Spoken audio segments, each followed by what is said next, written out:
The Library of History by Diodoro Siculus, Book 2. Published in Volume 1 of the Loeb Classical Library Edition, 1933 and Volume 2 of the Loeb Classical Library Edition, 1935. Translated by Charles Henry Oldfather. Digitalized by Bill Thayer. Audiobook produced by Open Audio Recordings and read by Nancy, a Microsoft Azure AI neural voice. Start of Book 2. The preceding book, being the first of the whole work, embraces the facts which concern Egypt, among which are included both the myths related by the Egyptians about their gods and about the nature of the Nile, and the other marvels which are told about this river, as well as a description of the land of Egypt and the acts of each of their ancient kings. Next in order came the structures known as the pyramids, which are listed among the 7 wonders of the world. After that we discuss such matters connected with the laws and the courts of law, and also with the animals which are considered sacred among the Egyptians, as excite admiration and wonder, also their customs with respect to the dead, and then named such Greeks as were noted for their learning, who, upon visiting Egypt and being instructed in many useful things, thereupon transferred them to Greece. And in this present book we shall set forth the events which took place in Asia in the ancient period, beginning with the time when the Assyrians were the dominant power. In the earliest age, then, the kings of Asia were native-born, and in connection with them no memory is preserved of either a notable deed or a personal name. The first to be handed down by tradition to history and memory for us as one who achieved great deeds is Ninus, king of the Assyrians, and of him we shall now endeavor to give a detailed account. For being by nature a warlike man and emulous of valor, he supplied the strongest of the young men with arms, and by training them for a considerable time he accustomed them to every hardship and all the dangers of war. And when now he had collected a notable army, he formed an alliance with Arius, the king of Arabia, a country which in those times seems to have abounded in brave men. Now, in general, this nation is one which loves freedom and under no circumstances submits to a foreign ruler. Consequently neither the kings of the Persians at a later time nor those of the Macedonians, though the most powerful of their day, were ever able to enslave this nation. For Arabia is, in general, a difficult country for a foreign army to campaign in, part of it being desert and part of it waterless and supplied at intervals with wells, which are hidden and known only to the natives. Ninus, however, the king of the Assyrians, taking along the ruler of the Arabians as an ally, made a campaign with a great army against the Babylonians whose country bordered upon his. In those times the present city of Babylon had not yet been founded, but there were other notable cities in Babylonia, and after easily subduing the inhabitants of that region because of their inexperience in the dangers of war, he laid upon them the yearly payment of fixed tributes, but the king of the conquered, whom he took captive along with his children, he put to death. Then, invading Armenia in great force and laying waste some of its cities, he struck terror into the inhabitants. Consequently their king Barzanes, realizing that he was no match for him in battle, met him with many presents and announced that he would obey his every command. But Ninus treated him with great magnanimity, and agreed that he should not only continue to rule over Armenia but should also, as his friend, furnish a contingent and supplies for the Assyrian army. And as his power continually increased, he made a campaign against Media. And the king of this country, Pharnus, meeting him in battle with a formidable force, was defeated, and he both lost the larger part of his soldiers, and himself, being taken captive along with his 7 sons and wife, was crucified. Since the undertakings of Ninus were prospering in this way, he was seized with a powerful desire to subdue all of Asia that lies between the Tanais and the Nile, for, as a general thing, when men enjoy good fortune, the steady current of their success prompts in them the desire for more. Consequently, he made one of his friends satrap of Media, while he himself set about the task of subduing the nations of Asia, and within a period of 17 years he became master of them all except the Indians and Bactrians. Now no historian has recorded the battles with each nation or the number of all the peoples conquered, but we shall undertake to run over briefly the most important nations, as given in the account of Ctesias of Cnidus. Of the lands which lie on the sea and of the others which border on these, Ninus subdued Egypt and Phoenicia, then Coele-Syria, Cilicia, Pamphylia, and Lycia, and also Curia, Phrygia, and Lydia. Moreover, he brought under his sway the Troad, Phrygia on the Hellespont, Propontis, Bithynia, Cappadocia, and all the barbarian nations who inhabit the shores of the Pontus as far as the Tanais. He also made himself lord of the lands of the Caducii, Tepyri, Hyrcanii, Drangi, of the Derbasi, Carmanii, Corymnae, and of the Borcanii, and Perthii, and he invaded both Persis and Cyziana and Caspiana, as it is called, which is entered by exceedingly narrow passes, known for that reason as the Caspian Gates. Many other lesser nations he also brought under his rule, about whom it would be a long task to speak. But since Bactriana was difficult to invade and contained multitudes of warlike men, after much toil and labor in vain he deferred to a later time the war against the Bactriani, and leading his forces back into Assyria selected a place excellently situated for the founding of a great city. For having accomplished deeds more notable than those of any king before him, he was eager to found a city of such magnitude, that not only would it be the largest of any which then existed in the whole inhabited world, but also that no other ruler of a later time should, if he undertook such a task, find it easy to surpass him. Accordingly, after honoring the king of the Arabians with gifts and rich spoils from his wars, he dismissed him and his contingent to return to their own country, and then, gathering his forces from every quarter and all the necessary material, he founded on the Euphrates River a city which was well fortified with walls, giving it the form of a rectangle. The longer sides of the city were each 150 stades in length, and the shorter 90. And so, since the total circuit comprised 480 stades, he was not disappointed in his hope, since a city its equal, in respect to either the length of its circuit or the magnificence of its walls, was never founded by any man after his time. For the wall had a height of 100 feet and its width was sufficient for 3 chariots abreast to drive upon, and the sum total of its towers was 1,500, and their height was 200 feet. He settled in it both Assyrians, who constituted the majority of the population and had the greatest power, and any who wished to come from all other nations. And to the city he gave his own name, Ninus, and he included within the territory of its colonists a large part of the neighboring country.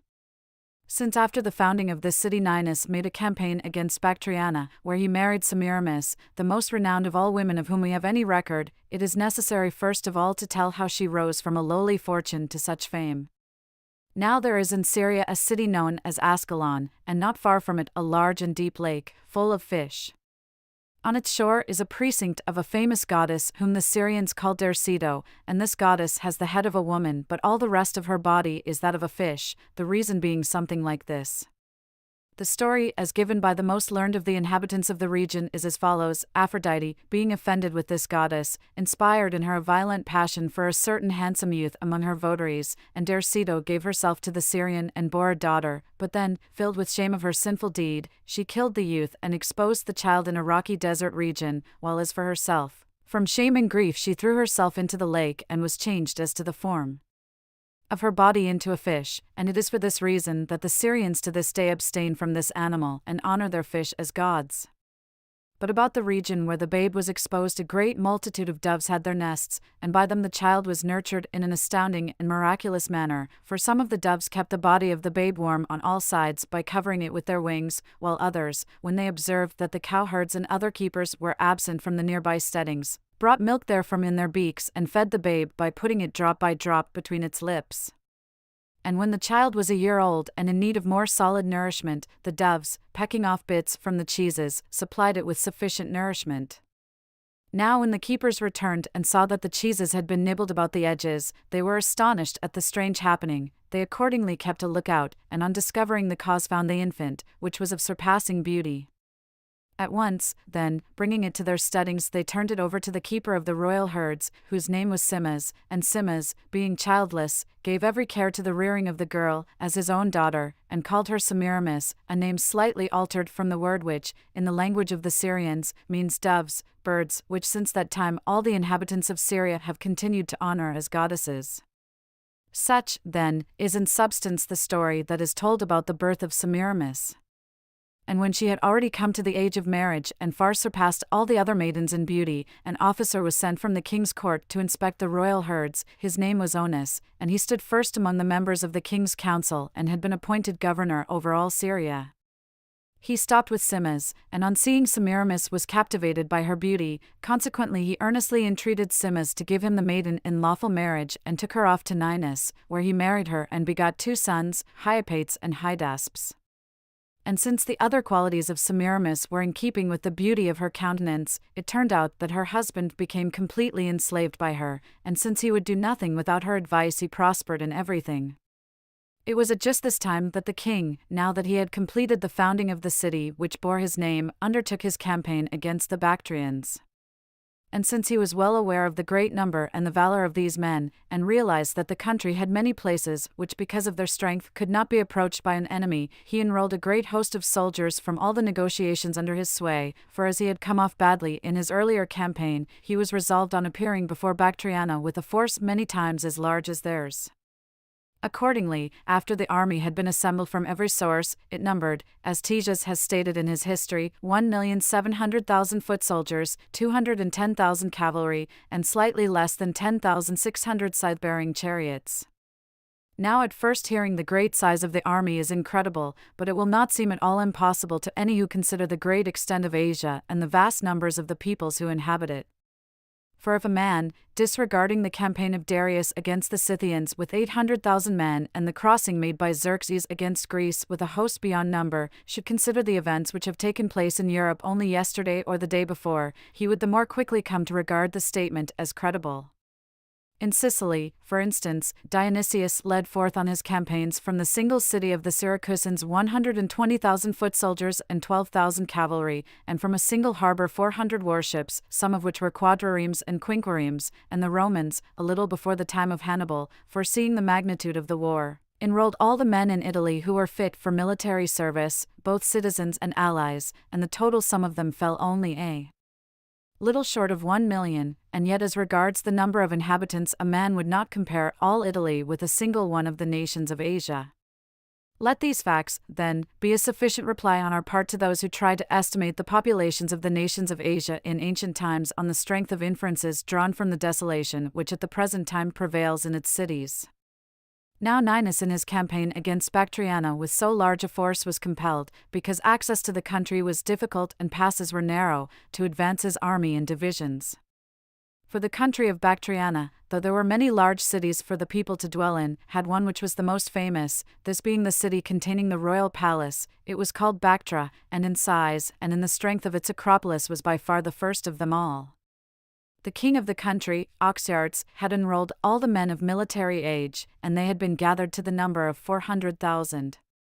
So taking this force with him and meeting the enemy at the passes, he allowed a division of the army of Ninus to enter the country, and when he thought that a sufficient number of the enemy had debouched into the plain, he drew out his own forces in battle order.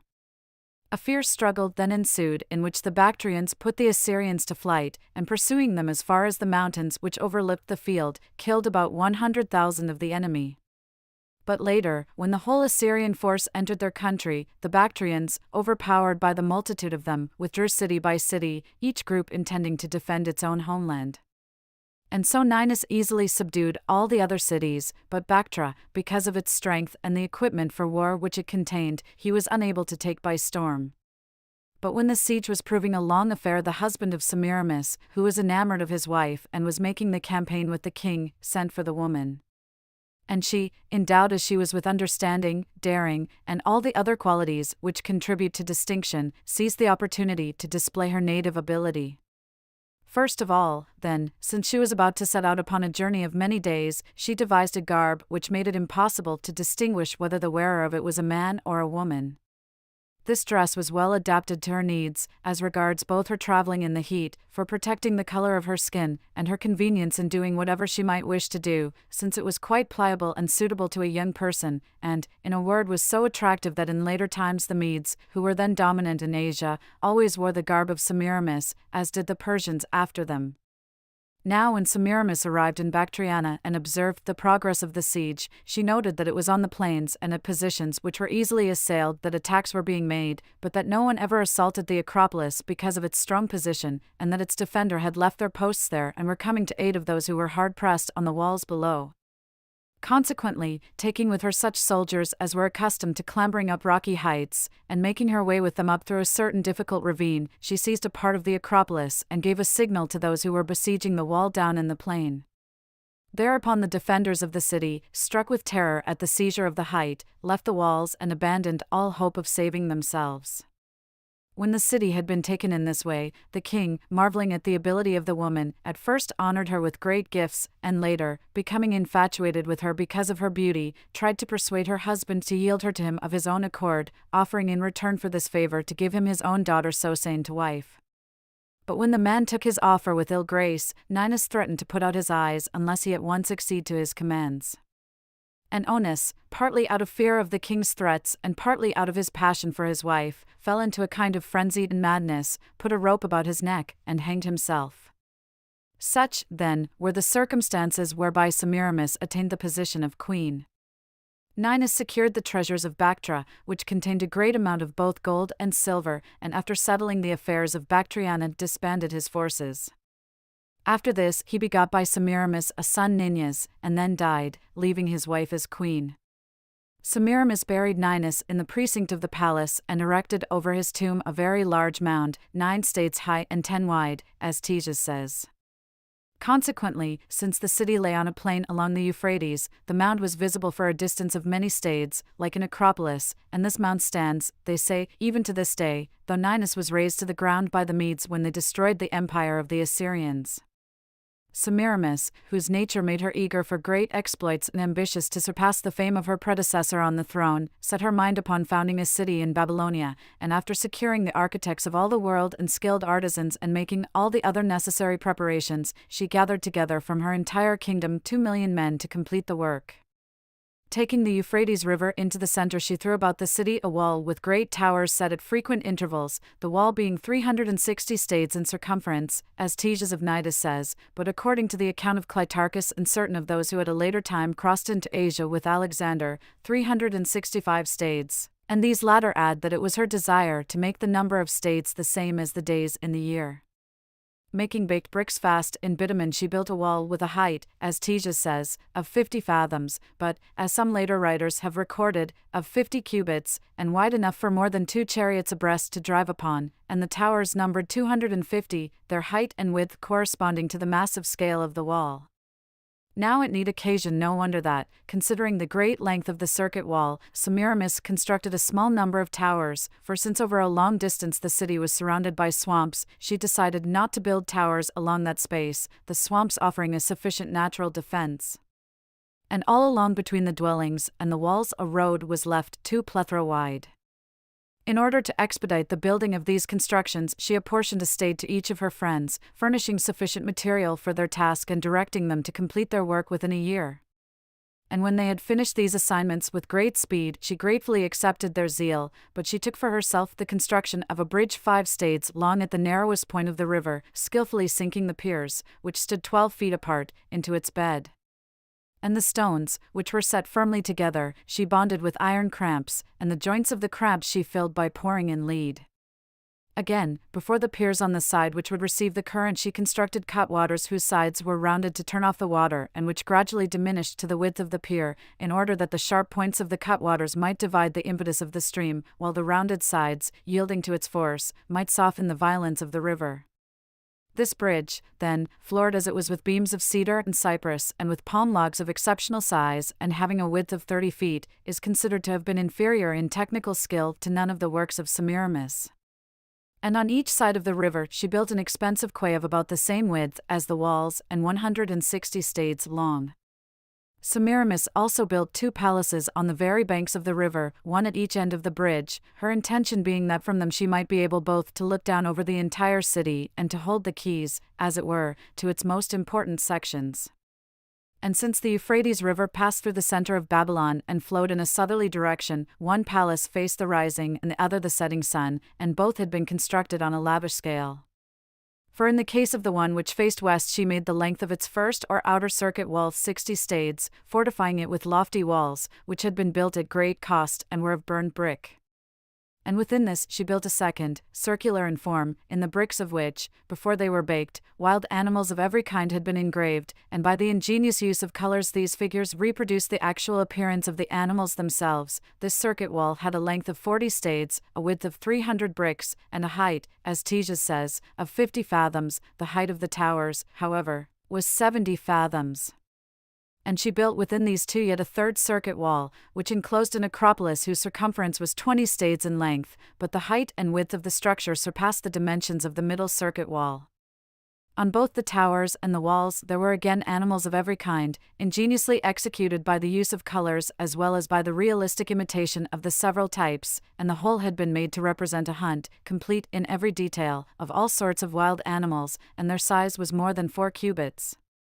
Among the animals, moreover, Semiramis had also been portrayed, on horseback and in the act of hurling a javelin at a leopard, and nearby was her husband Ninus, in the act of thrusting his spear into a lion at close quarters.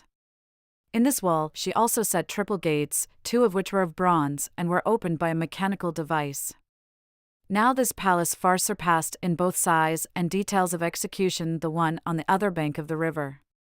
For the circuit wall of the latter, made of burned brick, was only 30 stades long, and instead of the ingenious portrayal of animals it had bronze statues of Ninus and Semiramis and their officers, and one also of Zeus, whom the Babylonians call Belus, and on it were also portrayed both battle scenes and hunts of every kind, which filled those who gazed thereon with varied emotions of pleasure.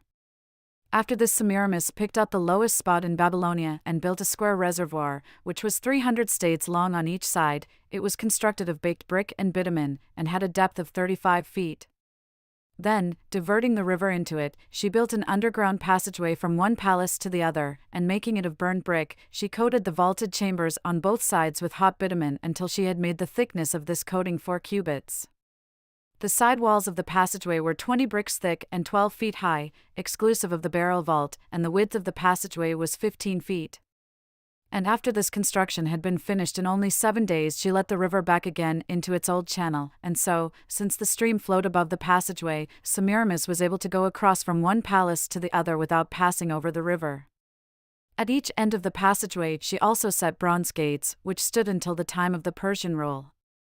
After this she built in the center of the city a temple of Zeus whom, as we have said, the Babylonians call Belus. Now since with regard to this temple the historians are at variance, and since time has caused the structure to fall into ruins, it is impossible to give the exact facts concerning it. But all agree that it was exceedingly high, and that in it the Chaldeans made their observations of the stars, whose risings and settings could be accurately observed by reason of the height of the structure. Now the entire building was ingeniously constructed at great expense of bitumen and brick, and at the top of the ascent Semiramis set up 3 statues of hammered gold, of Zeus, Hera, and Rhea. Of these statues that of Zeus represented him erect and striding forward, and, being 40 feet high, weighed 1,000 Babylonian talents, that of Rhea showed her seated on a golden throne and was of the same weight as that of Zeus, and at her knees stood 2 lions, while nearby were huge serpents of silver, each one weighing 30 talents. The statue of Hera was also standing, weighing 800 talents, and in her right hand she held a snake by the head and in her left a scepter studded with precious stones. A table for all 3 statues, made of hammered gold, stood before them, 40 feet long, 15 wide, and weighing 500 talents. Upon it rested 2 drinking cups, weighing 30 talents. And there were censers as well, also 2 in number, but weighing each 300 talents, and also 3 gold mixing bowls, of which the one belonging to Zeus weighed 1,200 Babylonian talents, and the other 2 600 each. But all these were later carried off as spoil by the kings of the Persians, while as for the palaces and the other buildings, time has either entirely effaced them or left them in ruins, and in fact of Babylon itself, but a small part is inhabited at this time, and most of the area within its walls is given over to agriculture. There was also, because the Acropolis, the Hanging Garden, as it is called, which was built, not by Semiramis, but by a later Syrian king to please one of his concubines, for she, they say, being a Persian by race and longing for the meadows of her mountains, asked the king to imitate, through the artifice of a planted garden, the distinctive landscape of Persia. The park extended for a plethora on each side, and since the approach to the garden sloped like a hillside and the several parts of the structure rose from one another tier on tier, the appearance of the whole resembled that of a theater. When the ascending terraces had been built, there had been constructed beneath them galleries, which carried the entire weight of the planted garden and rose little by little one above the other along the approach, and the uppermost gallery, which was 50 cubits high, bore the highest surface of the park, which was made level with the circuit wall of the battlements of the city. Furthermore, the walls, which had been constructed at great expense, were 22 feet thick, while the passageway between each 2 walls was 10 feet wide. The roofs of the galleries were covered over with beams of stone 16 feet long, inclusive of the overlap, and 4 feet wide. The roof above these beams had first a layer of reeds laid in great quantities of bitumen, over this 2 courses of baked brick bonded by cement, and as a third layer a covering of lead, to the end that the moisture from the soil might not penetrate beneath. On all this again earth had been piled to a depth sufficient for the roots of the largest trees, and the ground, which was levelled off, was thickly planted with trees of every kind that, by their great size or any other charm, could give pleasure to beholder. And since the galleries, each projecting beyond another, all received the light, they contained many royal lodgings of every description, and there was one gallery which contained openings leading from the topmost surface and machines for supplying the garden with water, the machines raising the water in great abundance from the river, although no one outside could see it being done. Now this park, as I have said, was a later construction. Semiramis founded other cities also along the Euphrates and Tigris rivers, in which she established trading places for the merchants who brought goods from Media, Periodicene, and all the neighboring region.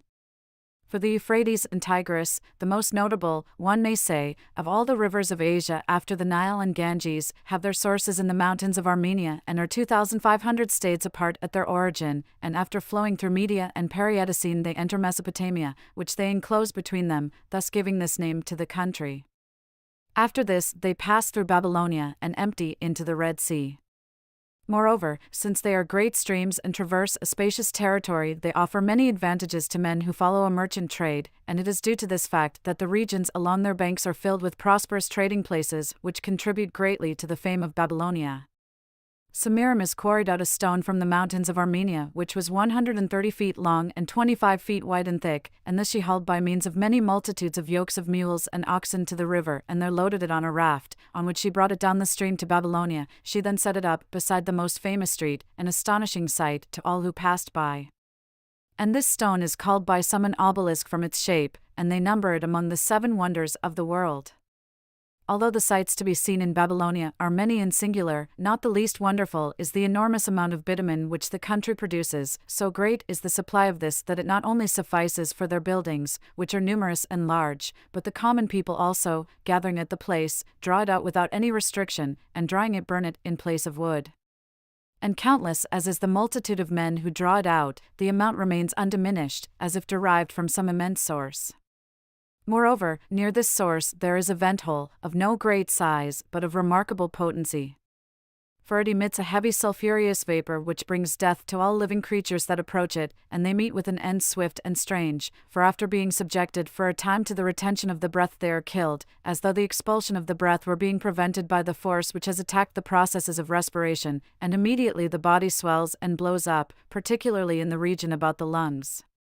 And there is also across the river a lake whose edge offers solid footing, and if any man, unacquainted with it, enters it he swims for a short time, but as he advances towards the center he is dragged down as though by a certain force, and when he begins to help himself and makes up his mind to turn back to shore again, though he struggles to extricate himself, it appears as if he were being hauled back by something else, and he becomes benumbed, first in his feet, then in his legs as far as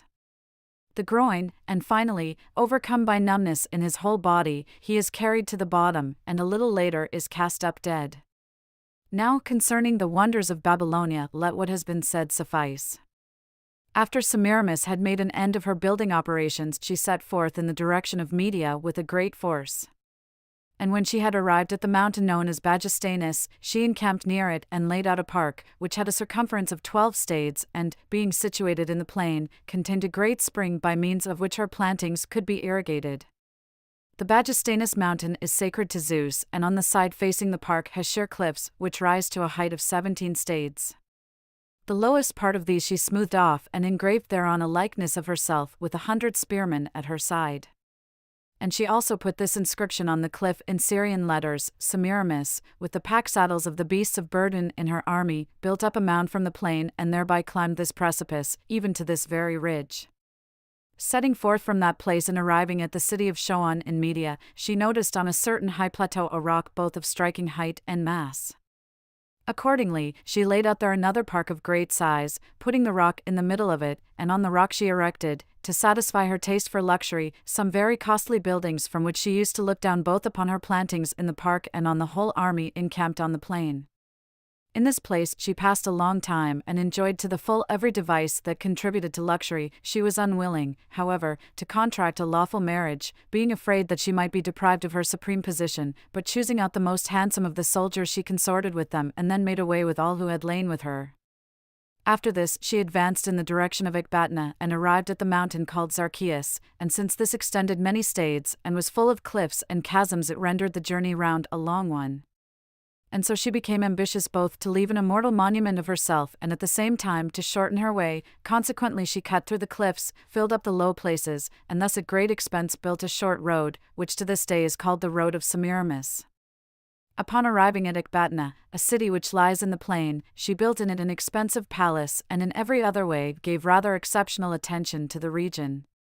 For since the city had no water supply and there was no spring in its vicinity, she made the whole of it well watered by bringing to it with much hardship and expense an abundance of the purest water. For at a distance from Ecbatana of about 12 stades is a mountain, which is called Orontes and is unusual for its ruggedness and enormous height, since the ascent, straight to its summit, is 25 stades. And since a great lake, which emptied into a river, lay on the other side, she made a cutting through the base of this mountain. The tunnel was 15 feet wide and 40 feet high, and through it she brought in the river which flowed from the lake, and filled the city with water. Now this is what she did in Media. After this she visited Persis and every other country over which she ruled throughout Asia. Everywhere she cut through the mountains and the precipitous cliffs and constructed expensive roads, while on the plains she made mounds, sometimes constructing them as tombs for those of her generals who died, and sometimes founding cities on their tops. And it was also her custom, whenever she made camp, to build little mounds, upon which setting her tent she could look down upon all the encampment. As a consequence, many of the works she built throughout Asia remain to this day, and are called works of Semiramis.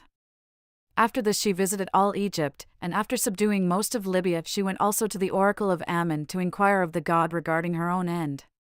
And the account runs that the answer was given her that she would disappear from among men and receive undying honor among some of the peoples of Asia, and that this would take place when her son Ninus should conspire against her. Then upon her return from these regions she visited most of Ethiopia, subduing it as she went and inspecting the wonders of the land. For in that country, they say, there is a lake, square in form, with a perimeter of some 160 feet, and its water is like cinnabar in color, and the odor of it is exceedingly sweet, not unlike that of old wine. Moreover, it has a remarkable power, for whoever has drunk of it, they say, falls into a frenzy and accuses himself of every sin which he had formerly committed in secret. However, a man may not readily agree with those who tell such things. In the burial of their dead the inhabitants of Ethiopia follow customs peculiar to themselves, for after they have embalmed the body and have poured a heavy coat of glass over it they stand it on a pillar, so that the body of the dead man is visible through the glass to those who pass by. This is the statement of Herodotus. But Ctesias of Cnidus, declaring that Herodotus is inventing a tale, gives for his part this account. The body is indeed embalmed, but glass is not poured about the naked bodies, for they would be burned and so completely disfigured that they could no longer preserve their likeness. For this reason they fashion a hollow statue of gold, and when the corpse has been put into this they pour the glass over the statue, and the figure, prepared in this way, is then placed at the tomb, and the gold, fashioned as it is to resemble the deceased, is seen through the glass. Now the rich among them are buried in this wise, he says, but those who leave a smaller estate receive a silver statue, and the poor one made of earthenware. As for the glass, there is enough of it for everyone, since it occurs in great abundance in Ethiopia and is quite current among the inhabitants. With regard to the custom prevailing among the Ethiopians and the other features of their country, we shall a little later set forth those that are the most important and deserving of record, at which time we shall also recount their early deeds and their mythology. But after Semiramis had put in order the affairs of Ethiopia and Egypt, she returned with her force to Bactria in Asia. And since she had great forces and had been at peace for some time, she became eager to achieve some brilliant exploit in war. And when she was informed that the Indian nation was the largest one in the world and likewise possessed both the most extensive and the fairest country, she purposed to make a campaign into India. Stabarbates at that time was king of the country and had a multitude of soldiers without number, and many elephants were also at his disposal, fitted out in an exceedingly splendid fashion with such things as would strike terror in war. For India is a land of unusual beauty, and since it is traversed by many rivers, it is supplied with water over its whole area and yields 2 harvests each year. Consequently, it has such an abundance of the necessities of life that at all times it favors its inhabitants with a bounteous enjoyment of them. And it is said that because of the favorable climate in those parts, the country has never experienced a famine or a destruction of crops. It also has an unbelievable number of elephants, which both in courage and in strength of body far surpass those of Libya, and likewise gold, silver, iron, and copper. Furthermore, within its borders are to be found great quantities of precious stones of every kind and of practically all other things which contribute to luxury and wealth. When Semiramis had received a detailed account of these facts, she was led to begin her war against the Indians, although she had been done no injury by them. And realizing that she needed an exceedingly great force in addition to what she had, she dispatched messengers to all the satrapies, commanding the governors to enroll the bravest of the young men and setting their quota in accordance with the size of each nation, and she further ordered them all to make new suits of armor and to be at hand, brilliantly equipped in every other respect, at Bactra on the 3rd year thereafter. She also summoned shipwrights from Phoenicia, Syria, Cyprus, and the rest of the lands along the sea, and shipping thither an abundance of timber, she ordered them to build river boats, which could be taken to pieces. For the Indus River, by reason of its being the largest in that region and the boundary of her kingdom, required many boats, some for the passage across and others from which to defend the former from the Indians, and since there was no timber near the river, the boats had to be brought from Bactriana by land. Observing that she was greatly inferior because of her lack of elephants, Semiramis conceived the plan of making dummies like these animals, in the hope that the Indians would be struck with terror because of their belief that no elephants ever existed at all apart from those found in India. Accordingly, she chose out 300,000 black oxen and distributed their meat among her artisans and the men who had been assigned to the task of making the figures, but the hides she sewed together and stuffed with straw, and thus made dummies, copying in every detail the natural appearance of these animals. Each dummy had within it a man to take care of it and a camel, and, when it was moved by the latter, to those who saw it from a distance it looked like an actual animal. And the artisans who were engaged in making these dummies for her worked at their task in a certain court, which had been surrounded by a wall and had gates which were carefully guarded, so that no worker within could pass out, no one from outside could come into them. This she did in order that no one from the outside might see what was taking place, and that no report about the dummies might escape to the Indians. When the boats and the beasts had been prepared in the 2 allotted years, on the 3rd she summoned her forces from everywhere to Bactriana. And the multitude of the army which was assembled, as Ctesias of Cnidus has recorded, was 3,000,000 foot soldiers, 200,000 cavalry, and 100,000 chariots. There were also men mounted on camels, carrying swords 4 cubits long, as many in number as the chariots.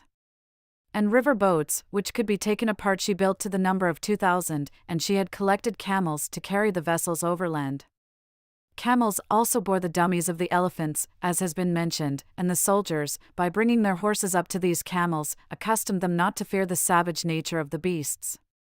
A similar thing was also done many years later by Perseus, the king of the Macedonians, before his decisive conflict with the Romans who had elephants from Libya.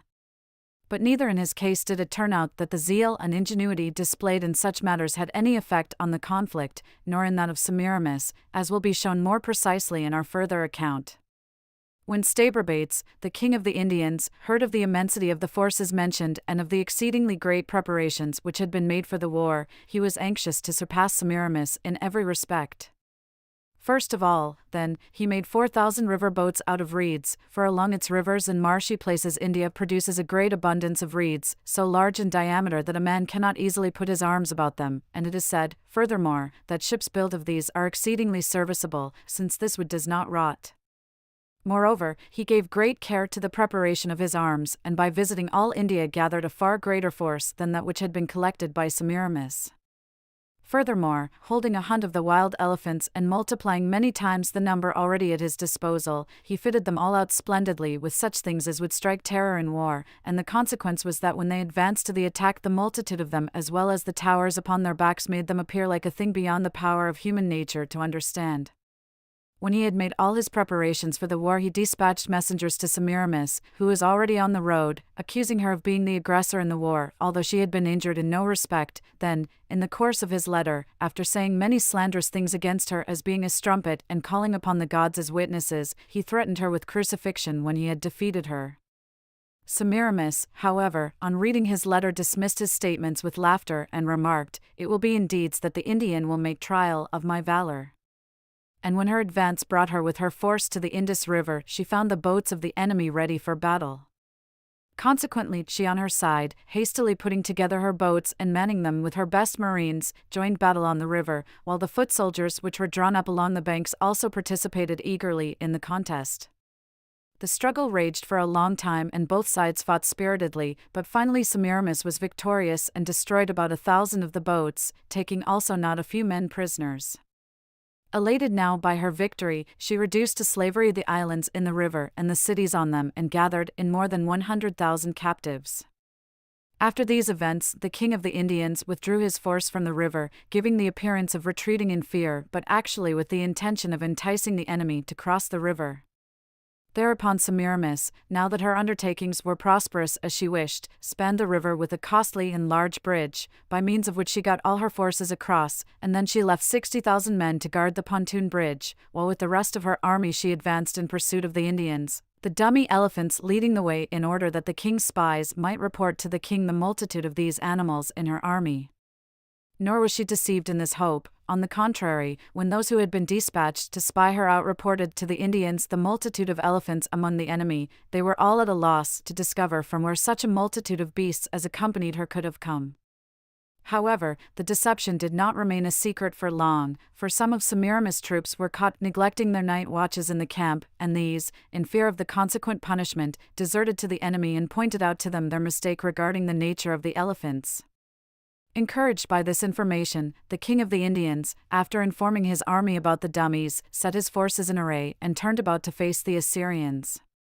Semiramis likewise marshaled her forces, and as the two armies neared each other's staberbates, the king of the Indians dispatched his cavalry and chariots far in advance of the main body. But the queen stoutly withstood the attack of the cavalry, and since the elephants which she had fabricated had been stationed at equal intervals in front of the main body of troops, it came about that the horses of the Indians shied at them.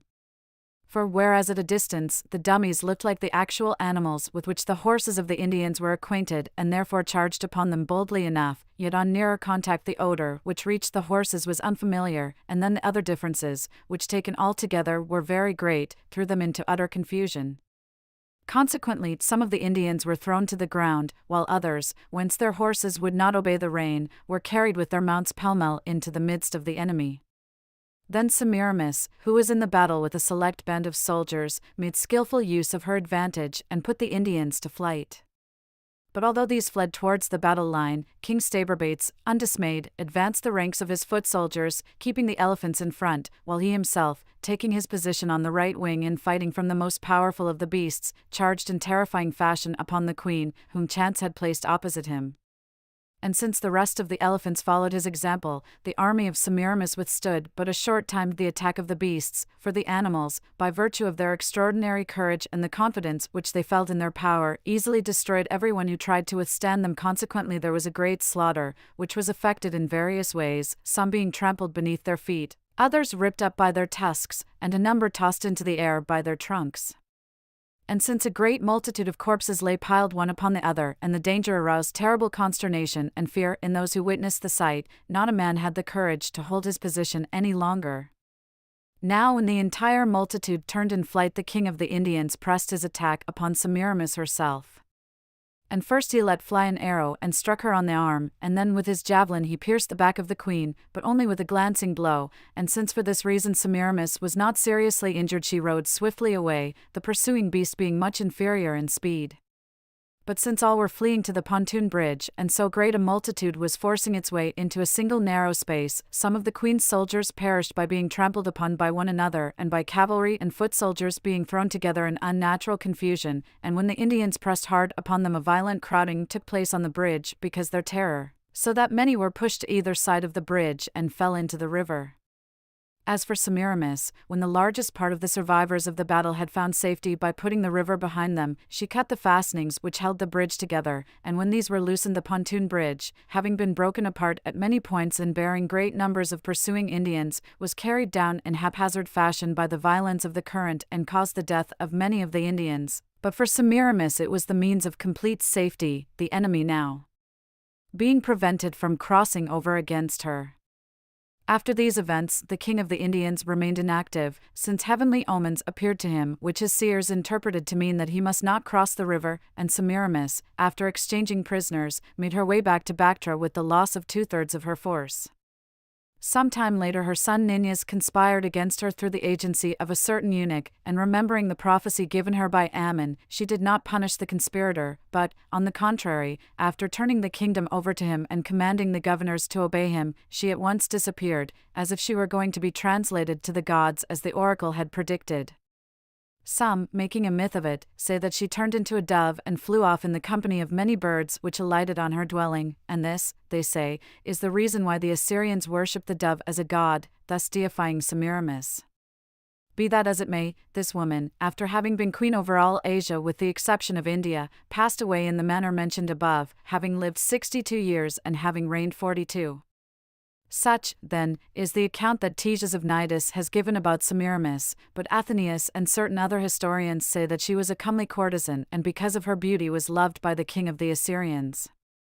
Now at first she was accorded only a moderate acceptance in the palace, but later, when she had been proclaimed a lawful wife, she persuaded the king to yield the royal prerogatives to her for a period of 5 days.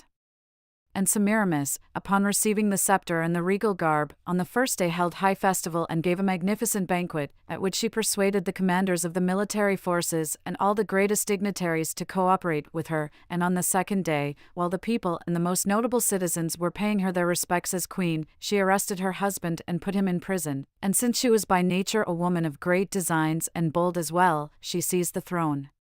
And remaining queen until old age accomplished many great things. Such, then, are the conflicting accounts which may be found in the historians regarding the career of Semiramis. After her death Ninus, the son of Ninus and Semiramis, succeeded to the throne and had a peaceful reign, since he in no wise emulated his mother's fondness for war and her adventurous spirit. For in the first place, he spent all his time in the palace, seen by no one but his concubines and the eunuchs who attended him, and devoted his life to luxury and idleness and the consistent avoidance of any suffering or anxiety, holding the end and aim of a happy reign to be the enjoyment of every kind of pleasure without restraint.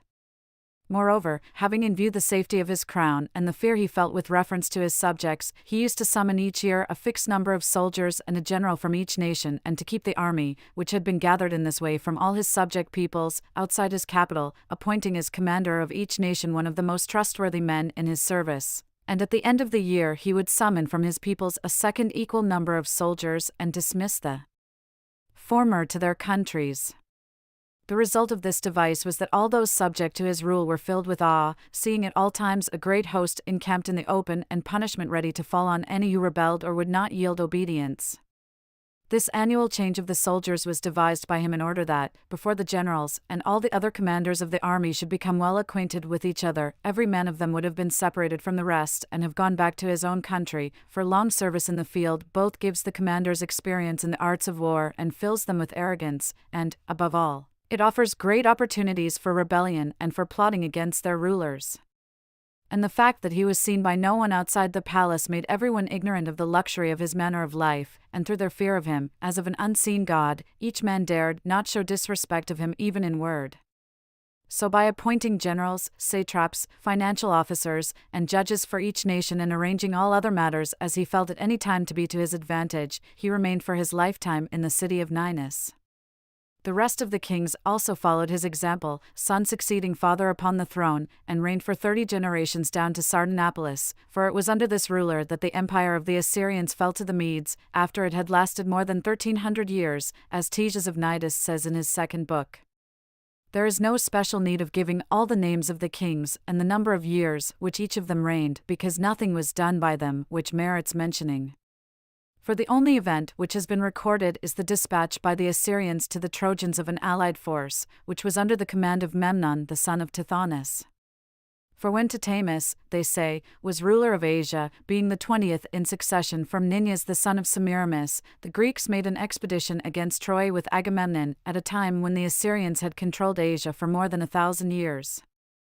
And Priam, who was king of the Troad and a vassal of the king of the Assyrians, being hard-pressed by the war, sent an embassy to the king requesting aid, and Tutamus dispatched 10,000 Ethiopians and a like number of the men of Susiana along with 200 chariots, having appointed as general Memnon the son of Tithonus. Now Tithonus, who was at that time general of Persis, was the most highly esteemed of the governors at the king's court, and Memnon, who was in the bloom of manhood, was distinguished both for his bravery and for his nobility of spirit. He also built the palace in the upper city of Susa, which stood until the time of the Persian Empire, and was called after him Memnonian. Moreover, he constructed through the country a public highway, which bears the name Memnonian to this time. But the Ethiopians who border upon Egypt dispute this, maintaining that this man was a native of their country, and they point out an ancient palace which to this day, they say, bears the name Memnonian. At any rate, the account runs that Memnon went to the aid of the Trojans with 20,000 foot soldiers and 200 chariots, and he was admired for his bravery and slew many Greeks in the fighting, but was finally ambushed by the Thessalians and slain, whereupon the Ethiopians recovered his body, burned the corpse, and took the bones back to Tithonus. Such is the account concerning Memnon that is given in the royal records, according to what the barbarians say. Sardanapalus, the 30th in succession from Ninus, who founded the empire, and the last king of the Assyrians, outdid all his predecessors in luxury and sluggishness. For not to mention the fact that he was not seen by any man residing outside the palace, he lived the life of a woman, and spending his days in the company of his concubines and spinning purple garments and working the softest of wool, he had assumed the feminine garb and so covered his face and indeed his entire body with whitening cosmetics and the other unguents used by courtesans, that he rendered it more delicate than that of any luxury-loving woman. He also took care to make even his voice to be like a woman's, and at his carousals not only to indulge regularly in those drinks and viands which could offer the greatest pleasure, but also to pursue the delights of love with men as well as women, for he practiced sexual indulgence of both kinds without restraint, showing not the least concern for the disgrace attending such conduct. To such an excess did he go of luxury and of the most shameless sensual pleasure and intemperance, that he composed a funeral dirge for himself and commanded his successors upon the throne to inscribe it upon his tomb after his death. It was composed by him in a foreign language, but was afterwards translated by a Greek as follows: Knowing full well that thou wert mortal born, thy heart lift up, take thy delight in feast. When dead, no pleasure more is thine. Thus I, who once o'er mighty Ninus ruled, am not, but dust. Yet these are mine which gave me joy. In life, the food I ate, my wantonness, and love's delights. But all those other things men deem felicities are left behind. Because he was a man of this character, not only did he end his own life in a disgraceful manner, but he caused the total destruction of the Assyrian Empire, which had endured longer than any other known to history. The facts are these: a certain Arbaces, a Mede by race, and conspicuous for his bravery and nobility of spirit, was the general of the contingent of Medes which was sent each year to Ninus. And having made the acquaintance during this service of the general of the Babylonians, he was urged by him to overthrow the empire of the Assyrians. Now this man's name was Belasis, and he was the most distinguished of those priests whom the Babylonians call Chaldeans. And since as a consequence he had the fullest experience of astrology and divination, he was wont to foretell the future unerringly to the people in general. Therefore, being greatly admired for this gift, he also predicted to the general of the Medes, who was his friend, that it was certainly fated for him to be king over all the territory which was then held by Sardanapalus. Arbaces, commending the man, promised to give him the satrapy of Babylonia when the affair should be consummated, and for his part, like a man elated by a message from some god, both entered into a league with the commanders of the other nations and assiduously invited them all to banquets and social gatherings, establishing thereby a friendship with each of them. He was resolved also to see the king face to face and to observe his whole manner of life. Consequently, he gave one of the eunuchs a golden bowl as a present and gained admittance to Sardanapalus, and when he had observed at close hand both his luxuriousness and his love of effeminate pursuits and practices, he despised the king as worthy of no consideration and was led all the more to cling to the hopes which had been held out to him by the Chaldean. And the conclusion of the matter was that he formed a conspiracy with Belasis, whereby he should himself move the Medes and Persians to revolt, while the latter should persuade the Babylonians to join the undertaking and should secure the help of the commander of the Arabs, who was his friend, for the attempt to secure the supreme control. When the year's time of their service in the king's army had passed and, another force having arrived to replace them, the relieved men had been dismissed as usual to their homes, thereupon Arbaces persuaded the Medes to attack the Assyrian kingdom and the Persians to join in the conspiracy, on the condition of receiving their freedom. Belasis too in similar fashion both persuaded the Babylonians to strike for their freedom, and sending an embassy to Arabia, won over the commander of the people of that country, a friend of his who exchanged hospitality with him, to join in the attack. And after a year's time all these leaders gathered a multitude of soldiers and came with all their forces to Ninus, ostensibly bringing up replacements, as was the custom, but in fact with the intention of destroying the empire of the Assyrians. Now when these 4 nations had gathered into one place the whole number of them amounted to 400,000 men, and when they had assembled into one camp they took counsel together concerning the best plan to pursue. As for Sardanapalus, so soon as he became aware of the revolt, he led forth against the rebels the contingents which had come from the rest of the nations. And at first, when battle was joined on the plain, those who were making the revolt were defeated, and after heavy losses were pursued to a mountain which was 70 stades distant from Ninus, but afterwards, when they came down again into the plain and were preparing for battle, Sardanapalus marshalled his army against them and dispatched heralds to the camp of the enemy to make this proclamation: Sardanapalus will give 200 talents of gold to anyone who slays Arbaces the Mede, and will make a present of twice that amount to anyone who delivers him up alive, and will also appoint him governor over Media.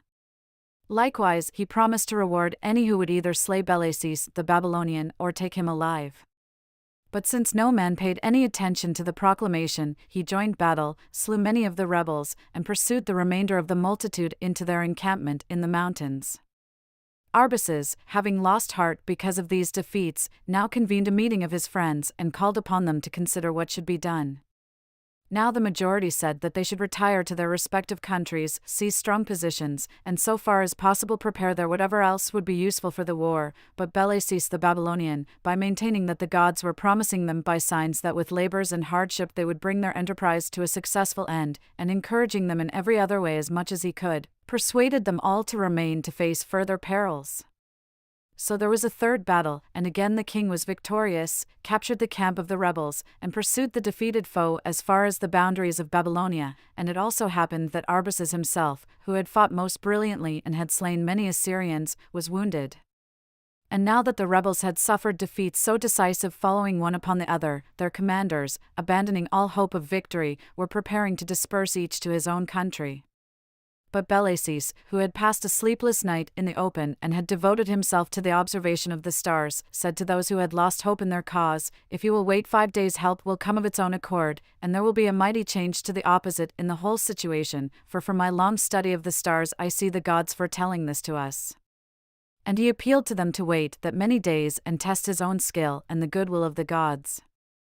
So after they had all been called back and had waited the stipulated time, there came a messenger with the news that a force which had been dispatched from Bactriana to the king was near at hand, advancing with all speed. Arbaces, accordingly, decided to go to meet their generals by the shortest route, taking along the best and most agile of his troops, so that, in case they should be unable to persuade the Bactrians by arguments to join in the revolt, they might resort to arms to force them to share with them in the same hopes. But the outcome was that the newcomers gladly listened to the call to freedom, first the commanders and then the entire force, and they all encamped in the same place. It happened at this very time that the king of the Assyrians, who was unaware of the defection of the Bactrians and had become elated over his past successes, turned to indulgence and divided among his soldiers for a feast animals and great quantities of both wine and all other provisions. Consequently, since the whole army was carousing, Arbaces, learning from some deserters of the relaxation and drunkenness in the camp of the enemy, made his attack upon it unexpectedly in the night. And as it was an assault of organized men upon disorganized and of ready men upon unprepared, they won possession of the camp, and after slaying many of the soldiers pursued the rest of them as far as the city. After this, the king named for the chief command Galamenes, his wife's brother, and gave his own attention to the affairs within the city.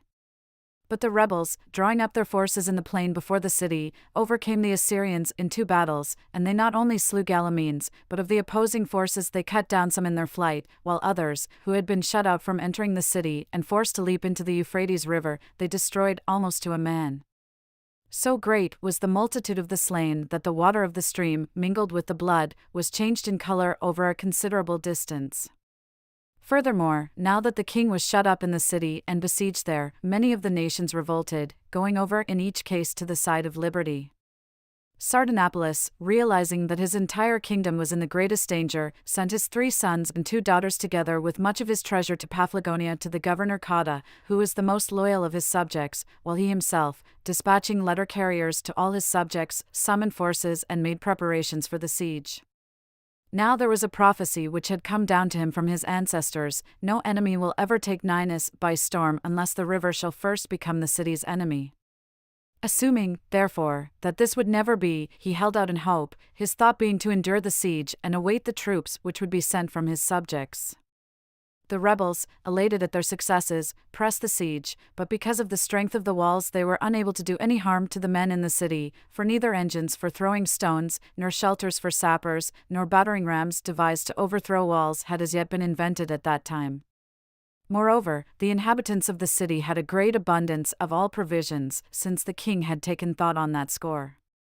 Consequently the siege dragged on, and for 2 years they pressed their attack, making assaults on the walls and preventing inhabitants of the city from going out into the country. But in the 3rd year, after there had been heavy and continuous rains, it came to pass that the Euphrates, running very full, both inundated a portion of the city and broke down the walls for a distance of 20 stades. At this the king, believing that the oracle had been fulfilled and that the river had plainly become the city's enemy, abandoned hope of saving himself. And in order that he might not fall into the hands of the enemy, he built an enormous pyre in his palace, heaped upon it all his gold and silver as well as every article of the royal wardrobe, and then, shutting his concubines and eunuchs in the room which had been built in the middle of the pyre, he consigned both them and himself and his palace to the flames. The rebels, on learning of the death of Sardanapalus, took the city by forcing an entrance where the wall had fallen, and clothing Arbaces in the royal garb saluted him as king and put in his hands the supreme authority. Thereupon, after the new king had distributed among the generals who had aided him in the struggle gifts corresponding to their several deserts, and as he was appointing satraps over the nations, Belasis the Babylonian, who had foretold to Arbaces that he would be king of Asia, coming to him, reminded him of his good services, and asked that he be given the governorship of Babylonia, as had been promised at the outset. He also explained that when their cause was endangered he had made a vow to Belus that, if Sardanapalus were defeated and his palace went up in flames, he would bring its ashes to Babylon, and depositing them near the river and the sacred precinct of the god he would construct a mound which, for all who sailed down the Euphrates, would stand as an eternal memorial of the man who had overthrown the rule of the Assyrians. This request he made because he had learned from a certain eunuch, who had made his escape and come to Belasis and was kept hidden by him, of the facts regarding the silver and gold. Now since Arbaces knew nothing of this, by reason of the fact that all the inmates of the palace had been burned along with the king, he allowed him both to carry the ashes away and to hold Beable without the payment of tribute. Thereupon Belasis procured boats and at once sent off to Babylon along with the ashes practically all the silver and gold, and the king, having been informed of the act which Belasis had been caught perpetrating, appointed as judges the generals who had served with him in the war. And when the accused acknowledged his guilt, the court sentenced him to death, but the king, being a magnanimous man and wishing to make his rule at the outset known for clemency, both freed Belasis from the danger threatening him and allowed him to keep the silver and gold which he had carried off. Likewise, he did not even take from him the governorship over Babylon which had originally been given to him, saying that his former services were greater than his subsequent misdeeds. When this act of clemency was noised about, he won no ordinary loyalty on the part of his subjects as well as renown among the nations, all judging that a man who had conducted himself in this wise towards wrongdoers was worthy of the kingship.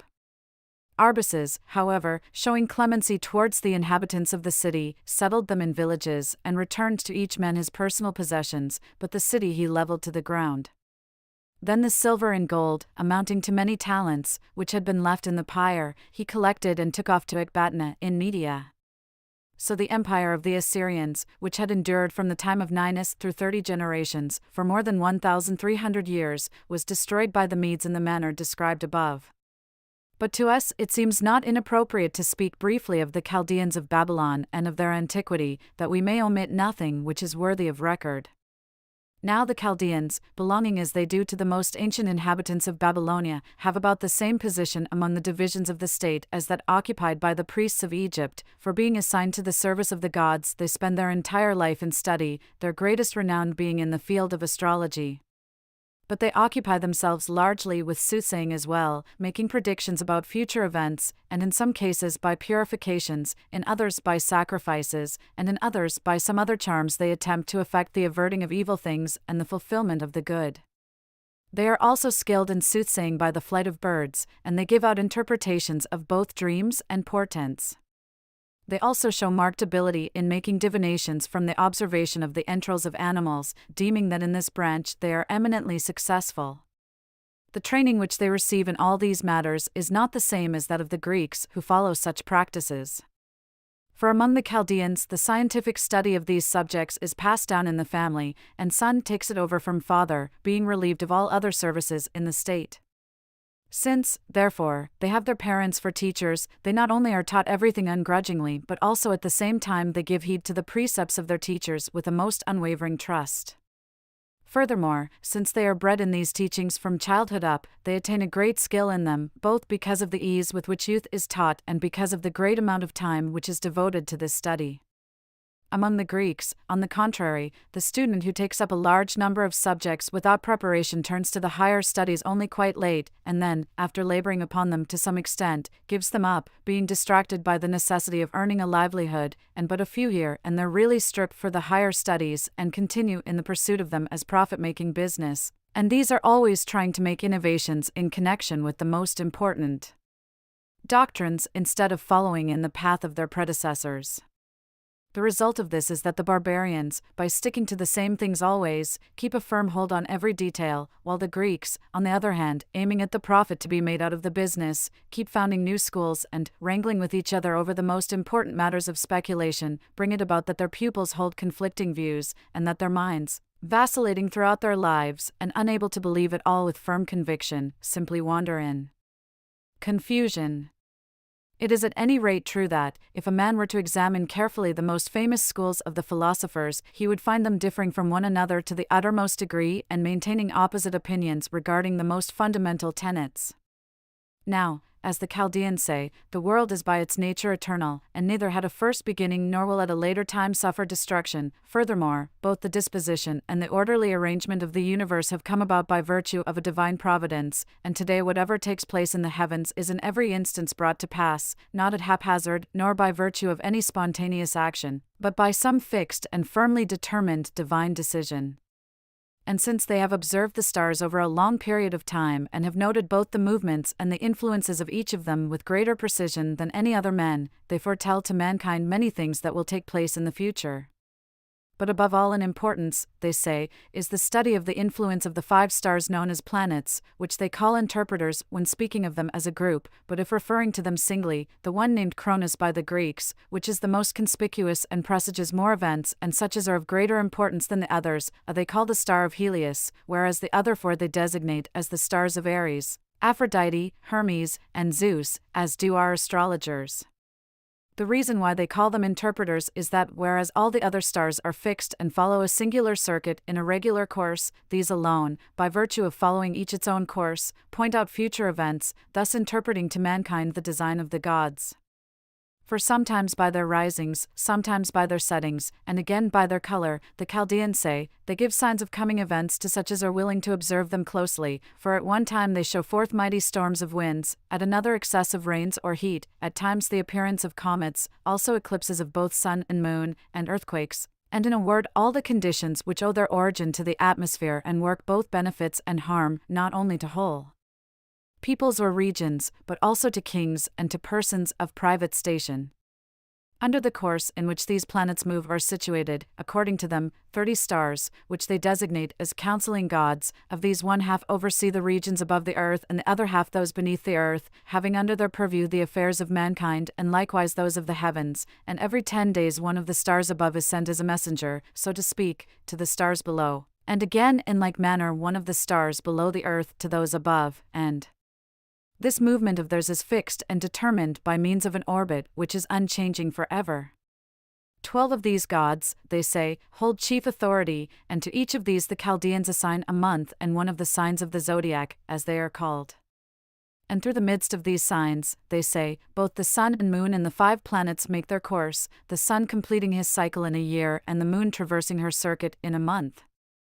Each of the planets, according to them, has its own particular course, and its velocities and periods of time are subject to change and variation.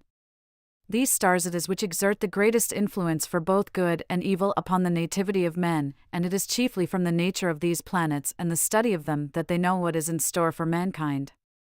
And they have made predictions, they say, not only to numerous other kings, but also to Alexander, who defeated Darius, and to Antigonus and Seleucus Nicator, who afterwards became kings, and in all their prophecies they are thought to have hit the truth. But of these things we shall write in detail on a more appropriate occasion. Moreover, they also foretell to men in private station what will befall them, and with such accuracy that those who have made trial of them marvel at the feat and believe that it transcends the power of man.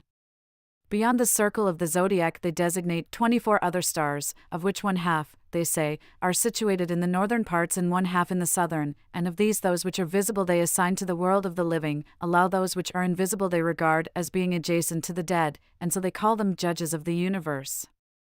And under all the stars hitherto mentioned the moon, according to them, takes her way, being nearest the earth because of her weight and completing her course in a very brief period of time, not by reason of her great velocity, but because her orbit is so short.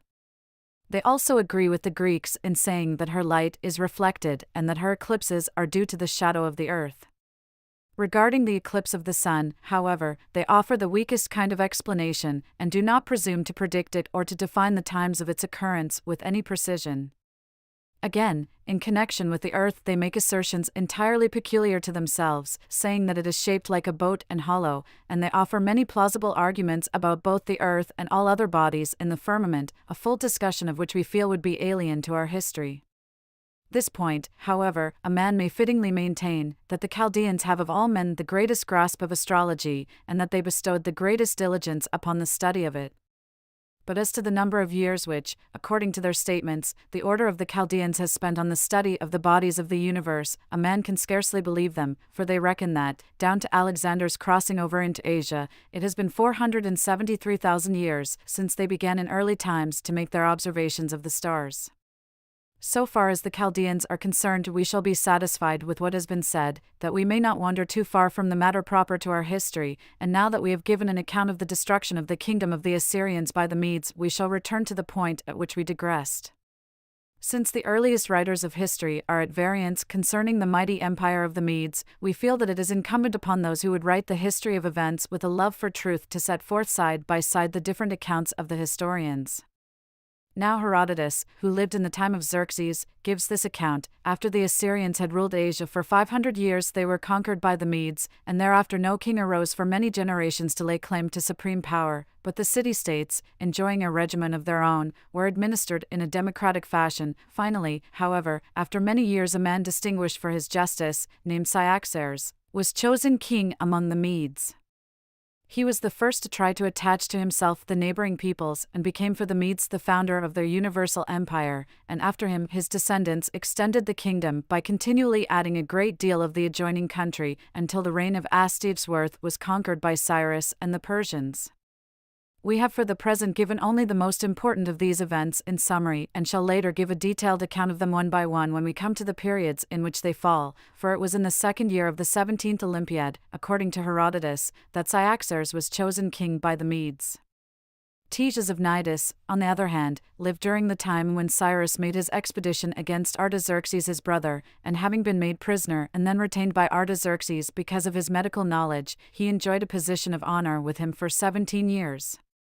Now Tejas says that from the royal records, in which the Persians, in accordance with a certain law of theirs, kept an account of their ancient affairs, he carefully investigated the facts about each king, and when he had composed his history he published it to the Greeks. This, then, is his account. After the destruction of the Assyrian Empire, the Medes were the chief power in Asia under their king Arbaces, who conquered Sardanapalus, as has been told before. And when he had reigned 28 years, his son Maudaces succeeded to the throne and reigned over Asia 50 years. After him Sosarmus ruled for 30 years, Articas for 50, the king known as Arbians for 22, and Artias for 40 years. During the reign of Artias a great war broke out between the Medes and the Caducei, for the following reasons. Parsanda, a Persian, a man renowned for his valor and intelligence and every other virtue, was both a friend of the king's and the most influential of the members of the royal council. Feeling himself aggrieved by the king in a certain decision, he fled with 3,000 foot soldiers and 1,000 horsemen to the Caducei, to one of whom, the most influential man in those parts, he had given his sister in marriage. And now that he had become a rebel, he persuaded the entire people to vindicate their freedom and was chosen general because of his severus. Then, learning that a great force was being gathered against him, he armed the whole nation of the Caducei and pitched his camp before the passes leading into the country, having a force of no less than 200,000 men all told. And although the king Artias advanced against him with 800,000 soldiers, Parsanda defeated him in battle and slew more than 50,000 of his followers, and drove the rest of the army out of the country of the Caducei. And for this exploit he was so admired by the people of the land that he was chosen king, and he plundered Media without ceasing and laid waste every district of the country.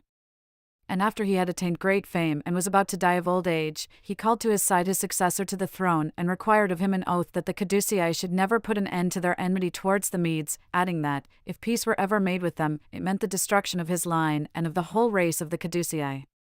These, then, were the reasons why the Caducei were always inveterate enemies of the Medes, and had never been subjected to the Median kings up to the time when Cyrus transferred the empire of the Medes to the Persians.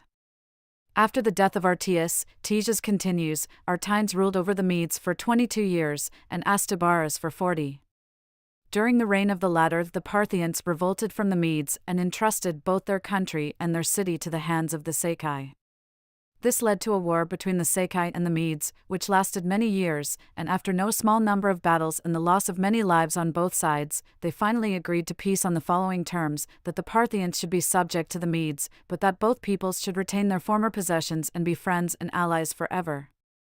At that time, the Sakai were ruled by a woman named Zarina, who was devoted to warfare and was in daring and efficiency by far the foremost of the women of the Sakai.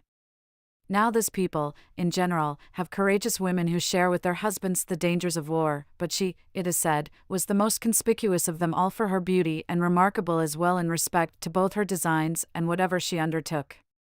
For she subdued such of the neighboring barbarian peoples as had become proud because of their boldness and were trying to enslave the people of the Sakai, and into much of her own realm she introduced civilized life, founded not a few cities, and, in a word, made the life of her people happier.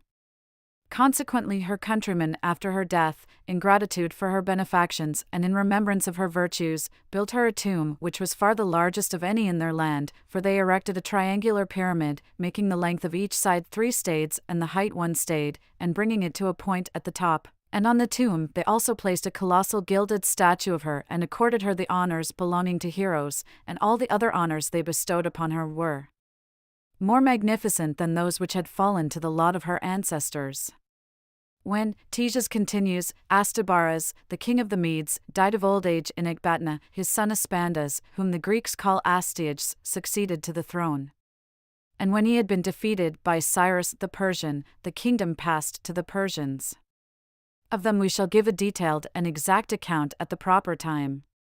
Concerning the kingdoms of the Assyrians and of the Medes, and concerning the disagreement in the accounts of the historians, we consider that enough has been said. Now we shall discuss India and then, in turn, recount the legends of that land. Now India is 4-sided in shape, and the side which faces east and that which faces south are embraced by the Great Sea, while that which faces north is separated by the Emitus range of mountains from that part of Scythia which is inhabited by the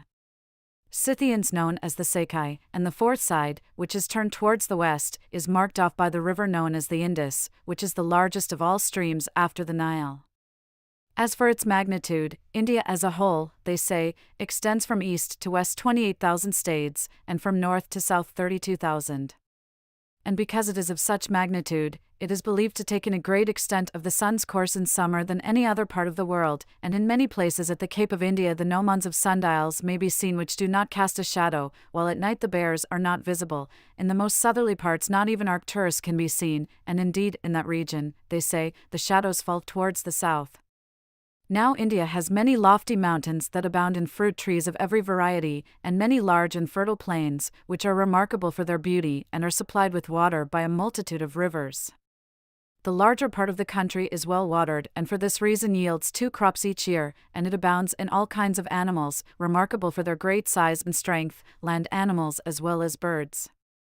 It also breeds elephants both in the greatest numbers and of the largest size, providing them with sustenance in abundance, and it is because of this food that the elephants of this land are much more powerful than those produced in Libya. Consequently, large numbers of them are made captive by the Indians and trained for warfare, and it is found that they play a great part in turning the scale to victory. The same is true of the inhabitants also, the abundant supply of food making them of unusual height and bulk of body, and another result is that they are skilled in the arts, since they breathe a pure air and drink water of the finest quality. And the earth, in addition to producing every fruit which admits of cultivation, also contains rich underground veins of every kind of ore, for there are found in it much silver and gold, not a little copper and iron, and tin also, and whatever else is suitable for adornment, necessity, and the trappings of war. In addition to the grain of Demeter, there grows throughout India much millet, which is irrigated by the abundance of running water supplied by the rivers, pulse in large quantities and of superior quality, rice also, and the plant called bosporos, and in addition to these many more plants which are useful for food, and most of these are native to the country. It also yields not a few other edible fruits that are able to sustain animal life, but to write about them would be a long task. This is the reason, they say, why a famine has never visited India or, in general, any scarcity of what is suitable for gentle fare. For since there are 2 rainy seasons in the country each year, during the winter rains the sowing is made of the wheat crop as among other peoples, while in the second, which comes at the summer solstice, it is the general practice to plant the rice and bosporos, as well as sesame and millet, and in most years the Indians are successful in both crops, and they never lose everything, since the fruit of one or the other sowing comes to maturity. The fruits also which flourish wild, and the roots, which grow in the marshy places, by reason of their remarkable sweetness, provide the people with a great abundance of food. For practically all the plains of India enjoy the sweet moisture from the rivers and from the rains which come with astonishing regularity, in a kind of fixed cycle, every year in the summer, since warm showers fall in abundance from the enveloping atmosphere and the heat ripens the roots in the marshes, especially those of the tall reeds. Furthermore, the customs of the Indians contribute towards there never being any lack of food among them, for whereas, in the case of all the rest of mankind, their enemies ravage the land and cause it to remain uncultivated, yet among the Indians the workers of the soil are let alone as sacred and inviolable, and such of them as labor near the battle lines have no feeling of the dangers. For although both parties to the war kill one another in their hostilities, yet they leave uninjured those who are engaged in tilling the soil, considering that they are the common benefactors of all, nor do they burn the lands of their opponents or cut down their orchards.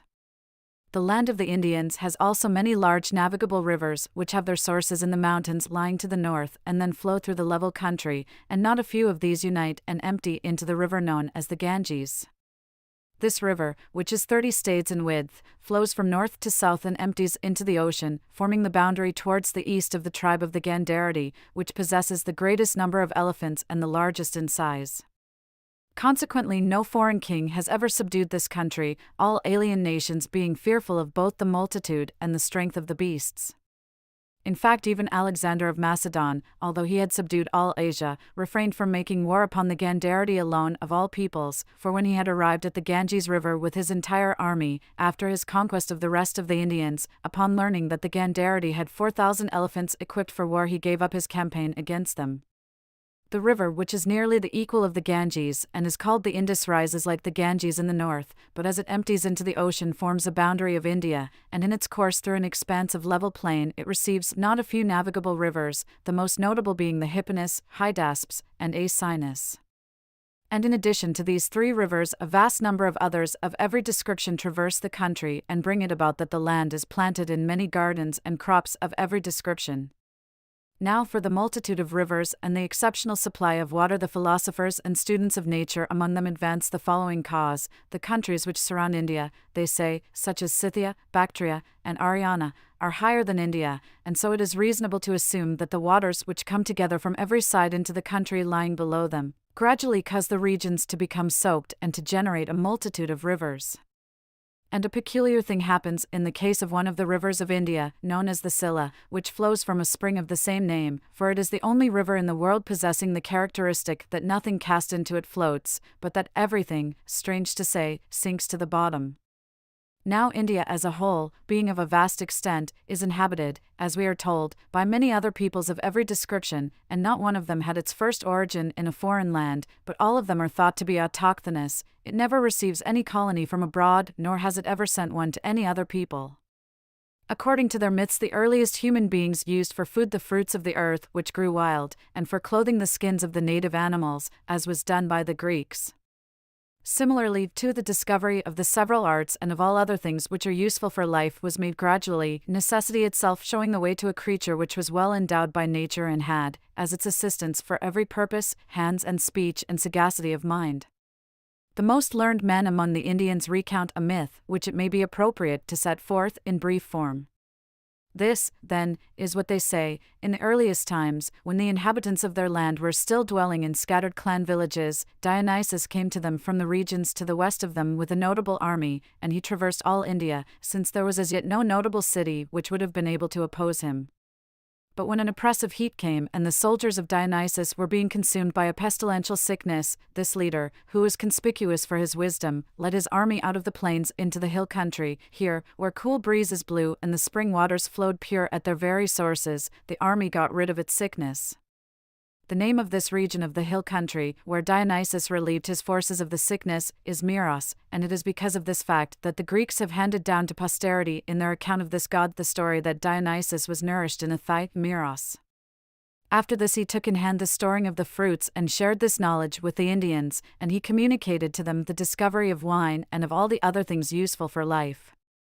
Furthermore, he became the founder of notable cities by gathering the villages together in well-situated regions, and he both taught them to honor the deity and introduced laws and courts, and, in brief, since he had been the introducer of many good works, he was regarded as a god and received immortal honors.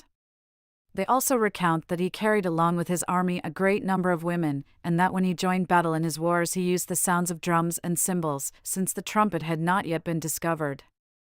And after he had reigned over all India for 52 years, he died of old age. His sons, who succeeded to the sovereignty, passed the rule on successively to their descendants, but finally, many generations later, their sovereignty was dissolved and the cities received a democratic form of government. As for Dionysus, then, and his descendants, such is the myth as it is related by the inhabitants of the hill country of India. And with regard to Heracles, they say that he was born among them, and they assign to him, in common with the Greeks, both the club and the lion's skin. Moreover, as their account tells us, he was far superior to all other men in strength of body and in courage, and cleared both land and sea of their wild beasts. And marrying several wives, he begot many sons, but only one daughter, and when his sons attained to manhood, dividing all India into as many parts as he had male children, he appointed all his sons kings, and rearing his single daughter he appointed her also a queen. Likewise, he became the founder of not a few cities, the most renowned and largest of which he called Palabothra. In this city he also constructed a costly palace and settled a multitude of inhabitants, and he fortified it with remarkable ditches, which were filled with water from the river. And when Heracles passed from among men he received immortal honor, but his descendants, though they held the kingship during many generations and accomplished notable deeds, made no campaign beyond their own frontiers and dispatched no colony to any other people. But many years later most of the cities had received a democratic form of government, although among certain tribes the kingship endured until the time when Alexander crossed over into Asia. As for the customs of the Indians which are peculiar to them, a man may consider one which was drawn up by their ancient wise men to be the most worthy of admiration, for the law has ordained that under no circumstances shall anyone among them be a slave, but that all shall be free and respect the principle of equality in all persons. For those, they think, who have learned neither to domineer over others nor to subject themselves to others will enjoy a manner of life best suited to all circumstances, since it is silly to make laws on the basis of equality for all persons, and yet to establish inequalities in social intercourse. The whole multitude of the Indians is divided into 7 castes, the first of which is formed of the order of the philosophers, which in number is smaller than the rest of the castes, but in dignity ranks first. For being exempt from any service to the state, the philosophers are neither the masters nor the servants of the others.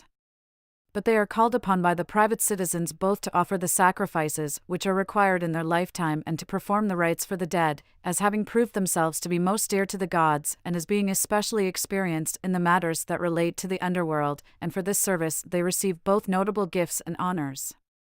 Moreover, they furnish great services to the whole body of the Indians, since they are invited at the beginning of the year to the great synod and foretell to the multitude droughts and rains, as well as the favorable blowing of winds, and epidemics, and whatever else can be of aid to their auditors. For both the common folk and the king, by learning in advance what is going to take place, store up from time to time that of which there will be a shortage and prepare beforehand from time to time anything that will be needed. And the philosopher who has erred in his predictions is subjected to no other punishment than obloquy and keeps silence for the remainder of his life. The second caste is that of the farmers, who, it would appear, are far more numerous than the rest. These, being exempt from war duties and every other service to the state, devote their entire time to labor in the fields, and no enemy, coming upon a farmer in the country, would think of doing him injury, but they look upon the farmers as common benefactors and therefore refrain from every injury to them. Consequently, the land, remaining as it does unravaged and being laden with fruits, provides the inhabitants with a great supply of provisions. And the farmers spend their lives upon the land with their children and wives, and refrain entirely from coming down into the city. For the lands they pay rent to the kind, since all India is royal land and no man of private station is permitted to possess any ground, and apart from the rental they pay a fourth part into the royal treasury.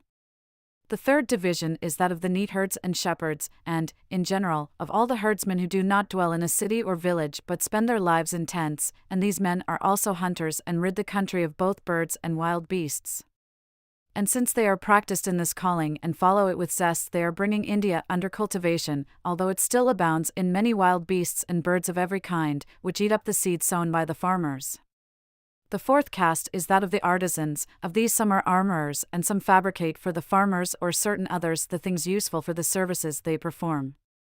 And they are not only exempt from paying taxes, but they even receive rations from the royal treasury. The fifth caste is that of the military, which is at hand in case of war. They are second in point of number and indulge to the fullest in relaxation and pastimes in the periods of peace. And the maintenance of the whole multitude of the soldiers and of the horses and elephants for use in war is met out of the royal treasury. The sixth caste is that of the inspectors. These men inquire into and inspect everything that is going on throughout India, and report back to the kings or, in case the state to which they are attached has no king, to the magistrates. The seventh caste is that of the deliberators and chancellors, whose concern is with the decisions which affect the common welfare. In point of number this group is the smallest, but in nobility of birth and wisdom the most worthy of admiration, for from their body are drawn the advisors for the kings and the administrators of the affairs of state and the judges of disputes, and, speaking generally, they take their leaders and magistrates from among these men. Such in general terms are the groups into which the body politic of the Indians is divided. Furthermore, no one is allowed to marry a person of another caste or to follow another calling or trade, as, for instance, that one who is a soldier should become a farmer, or an artisan should become a philosopher. The country of the Indians also possesses a vast number of enormous elephants, which far surpass all others both in strength and size. Nor does this animal cover the female in a peculiar manner, as some say, but in the same way as horses and all other four-footed beasts, and their period of gestation is in some cases 16 months at the least and in other cases 18 months at the most. They bring forth, like horses, but one young for the most part, and the females suckle their young for 6 years. The span of life for most of them is about that of men who attain the greatest age, though some which have reached the highest age have lived 200 years. There are among the Indians also magistrates appointed for foreigners who take care that no foreigner shall be wronged. Moreover, should any foreigner fall sick, they bring him a physician and care for him in every other way, and if he dies, they bury him and even turn over such property as he has to his relatives. Again, their judges examine accurately matters of dispute and proceed rigorously against such as are guilty of wrongdoing. As for India, then, and its antiquities, we shall be satisfied with what has been said. But now, in turn, we shall discuss the Scythians who inhabit the country bordering upon India. This people originally possessed little territory, but later, as they gradually increased in power, they seized much territory by reason of their deeds of might and their bravery and advanced their nation to great leadership and renown. At first, then, they dwelt on the Araxes River, altogether few in number and despised because of their lack of renown, but since one of their early kings was warlike and of unusual skill as a general, they acquired territory in the mountains as far as the Caucasus, and in the steppes along the ocean and Lake Maeotis, and the rest of that country as far as the Tanais River. At a later time, as the Scythians recount the myth, there was born among them a maiden sprung from the earth. The upper parts of her body as far as her waist were those of a woman, but the lower parts were those of a snake. With her Zeus begot a son whose name was Sides. This son became more famous than any who had preceded him and called the folk Scythians after his own name. Now among the descendants of this king there were two brothers who were distinguished for their valor, the one named Paulus and the other Napes. And since these two performed renowned deeds and divided the kingship between them, some of the people were called Pauli after one of them and some Napi after the other. But some time later the descendants of these kings, because of their unusual valor and skill as generals, subdued much of the territory beyond the Tanais River as far as Thrace, and advancing with their armies to the other side they extended their power as far as the Nile in Egypt. And after enslaving many great peoples which lay between the Thracians and the Egyptians, they advanced the empire of the Scythians on the one side as far as the ocean to the east, and on the other side to the Caspian Sea and Lake Maeotis, for this people increased to great strength and had notable kings, one of whom gave his name to the Sakai, another to the Masajde, another to the Aramaspi, and several other tribes received their names in like manner. It was by these kings that many of the conquered peoples were removed to other homes, and two of these became very great colonies. The one was composed of Assyrians and was removed to the land between Paphlagonia and Pontus, and the other was drawn from Media and planted along the Tanais, its people receiving the name Soromene. Many years later this people became powerful and ravaged a large part of Scythia, and destroying utterly all whom they subdued, they turned most of the land into a desert. After these events, there came in Scythia a period of revolutions, in which the sovereigns were women endowed with exceptional valor. For among these peoples, the women trained for war just as do the men, and in acts of manly valor are in no wise inferior to the men.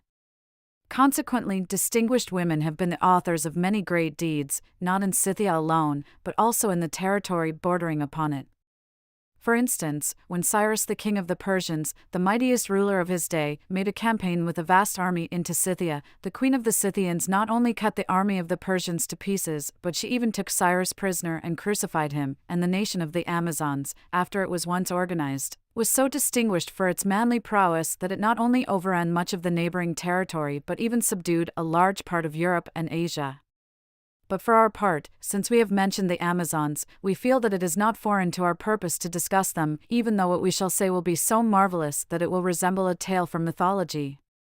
Now in the country along the Thermodon River, as the account goes, the sovereignty was in the hands of a people among whom the women held the supreme power, and its women performed the services of war just as did the men. Of these women one, who possessed the royal authority, was remarkable for her prowess in war and her bodily strength, and gathering together an army of women she drilled it in the use of arms and subdued in war some of the neighboring peoples. And since her valor and fame increased, she made war upon people after people of neighboring lands, and as the tide of her fortune continued favorable, she was so filled with pride that she gave herself the appellation of daughter of Ares, but to the men she assigned the spinning of wool and such other domestic duties as belonged to women. Laws were also established by her, by virtue of which she led forth the women to the contests of war, but upon the men she fastened humiliation and slavery. And as for their children, they mutilated both the legs and the arms of the males, incapacitating them in this way for the demands of war, and in the case of the females they seared the right breast that it might not project when their bodies matured and be in the way, and it is for this reason that the nation of the Amazons received the appellation it bears.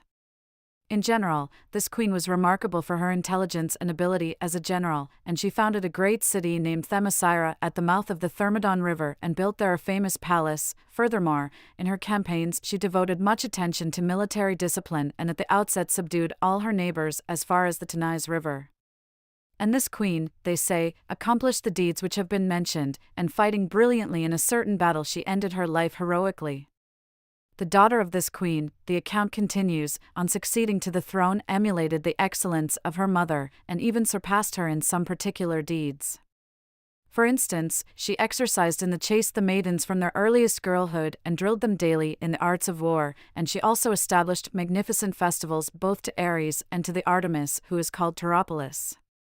Then she campaigned against the territory lying beyond the Tanais and subdued all the peoples one after another as far as Thrace, and returning to her native land with much booty she built magnificent shrines to the deities mentioned above, and by reason of her kindly rule over her subjects received from them the greatest approbation.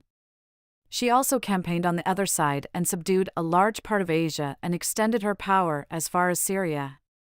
After the death of this queen, as their account continues, women of her family, succeeding to the queenship from time to time, ruled with distinction and advanced the nation of the Amazons in both power and fame.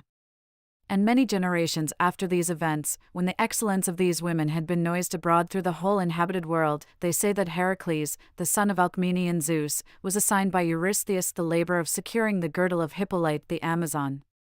Consequently, he embarked on this campaign, and coming off victorious in a great battle, he not only cut to pieces the army of the Amazons, but also, after taking captive Hippolyte together with her girdle, completely crushed this nation. Consequently, the neighboring barbarians, despising the weakness of this people and remembering against them their past injuries, waged continuous wars against the nation to such a degree that they left in existence not even the name of the race of the Amazons. For a few years after the campaign of Heracles against them, they say, during the time of the Trojan War, Penthesilea, the queen of the surviving Amazons, who was a daughter of Ares and had slain one of her kindred, fled from her native land because of the sacrilege. And fighting as an ally of the Trojans after the death of Hector, she slew many of the Greeks, and after gaining distinction in the struggle she ended her life heroically at the hands of Achilles. Now they say that Penthesilea was the last of the Amazons to win distinction for bravery, and that for the future the race diminished more and more and then lost all its strength. Consequently, in later times, whenever any writers recount their prowess, men consider the ancient stories about the Amazons to be fictitious tales. Now for our part, since we have seen fit to make mention of the regions of Asia which lie to the north, we feel that it will not be foreign to our purpose to discuss the legendary accounts of the Hyperboreans. Of those who have written about the ancient myths, Hecataeus and certain others say that in the regions beyond the land of the Celts there lies in the ocean an island no smaller than Sicily. This island, the account continues, is situated in the north and is inhabited by the Hyperboreans, who are called by that name because their home is beyond the point whence the north wind, Boreas, blows, and the island is both fertile and productive of every crop, and since it has an unusually temperate climate it produces 2 harvests each year. Moreover, the following legend is told concerning it. Leto was born on this island, and for that reason Apollo is honored among them above all other gods, and the inhabitants are looked upon as priests of Apollo, after a manner, since daily they praise this god continuously in song and honor him exceedingly. And there is also on the island both a magnificent sacred precinct of Apollo and a notable temple which is adorned with many votive offerings and is spherical in shape. Furthermore, a city is there which is sacred to this god, and the majority of its inhabitants are players on the cithara, and these continually play on this instrument in the temple and sing hymns of praise to the god, glorifying his deeds. The Hyperboreans also have a language, we informed, which is peculiar to them, and are most friendly disposed towards the Greeks, and especially towards the Athenians and the Delians, who have inherited this goodwill from most ancient times. The myth also relates that certain Greeks visited the Hyperboreans and left behind them their costly votive offerings bearing inscriptions in Greek letters. And in the same way Abaris, a Hyperborean, came to Greece in ancient times and renewed the goodwill and kinship of his people to the Delians. They say also that the moon, as viewed from this island, appears to be but a little distance from the earth and to have upon it prominences, like those of the earth, which are visible to the eye. The account is also given that the god visits the island every 19 years, the period in which the return of the stars to the same place in the heavens is accomplished, and for this reason the 19-year period is called by the Greeks the year of Meton. At the time of this appearance of the god, he both plays on the cithara and dances continuously the night through from the vernal equinox until the rising of the Pleiades, expressing in this manner his delight in his successes. And the kings of this city and the supervisors of the sacred precinct are called Boreadi, since they are descendants of Boreas, and the succession to these positions is always kept in their family. But now that we have examined these matters, we shall turn our account to the other parts of Asia which have not yet been described, and more especially to Arabia. This land is situated between Syria and Egypt, and is divided among many peoples of diverse characteristics. Now the eastern parts are inhabited by Arabs, who bear the name of Nabateans and range over a country which is partly desert and partly waterless, though a small section of it is fruitful. And they lead a life of brigandage, and overrunning a large part of the neighboring territory they pillage it, being difficult to overcome in war. For in the waterless region, as it is called, they have dug wells at convenient intervals and have kept the knowledge of them hidden from the peoples of all other nations, and so they retreat in a body into this region out of danger. For since they themselves know about the places of hidden water and open them up, they have for their use drinking water in abundance, but such other peoples as pursue them, being in want of a watering place by reason of their ignorance of the wells, in some cases perish because of the lack of water, and in other cases regain their native land in safety only with difficulty and after suffering many ills. Consequently, the Arabs who inhabit this country, being difficult to overcome in war, remain always unenslaved. Furthermore, they never at any time accept a man of another country as their overlord and continuous to maintain their liberty unimpaired. Consequently, neither the Assyrians of old, nor the kings of the Medes and Persians, nor yet those of the Macedonians have been able to enslave them, and although they led many great forces against them, they never brought their attempts to a successful conclusion. There is also in the land of the Nabateans a rock, which is exceedingly strong since it has but one approach, and using this ascent they mount it a few at a time and thus store their possessions in safety.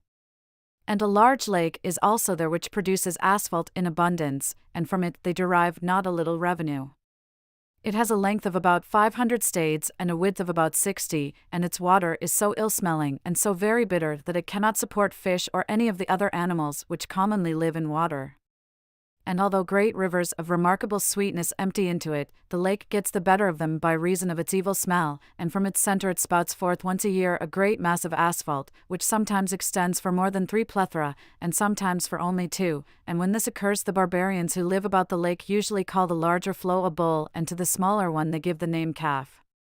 Since the asphalt floats on the surface of the lake, to those who view it from a distance it takes the appearance of an island. And the fact is that the emission of the asphalt is made known to the natives 20 days before it takes place, for to a distance of many stades around the lake the odor, borne on the wind, assails them, and every piece of silver and gold and brass in the locality loses its characteristic luster.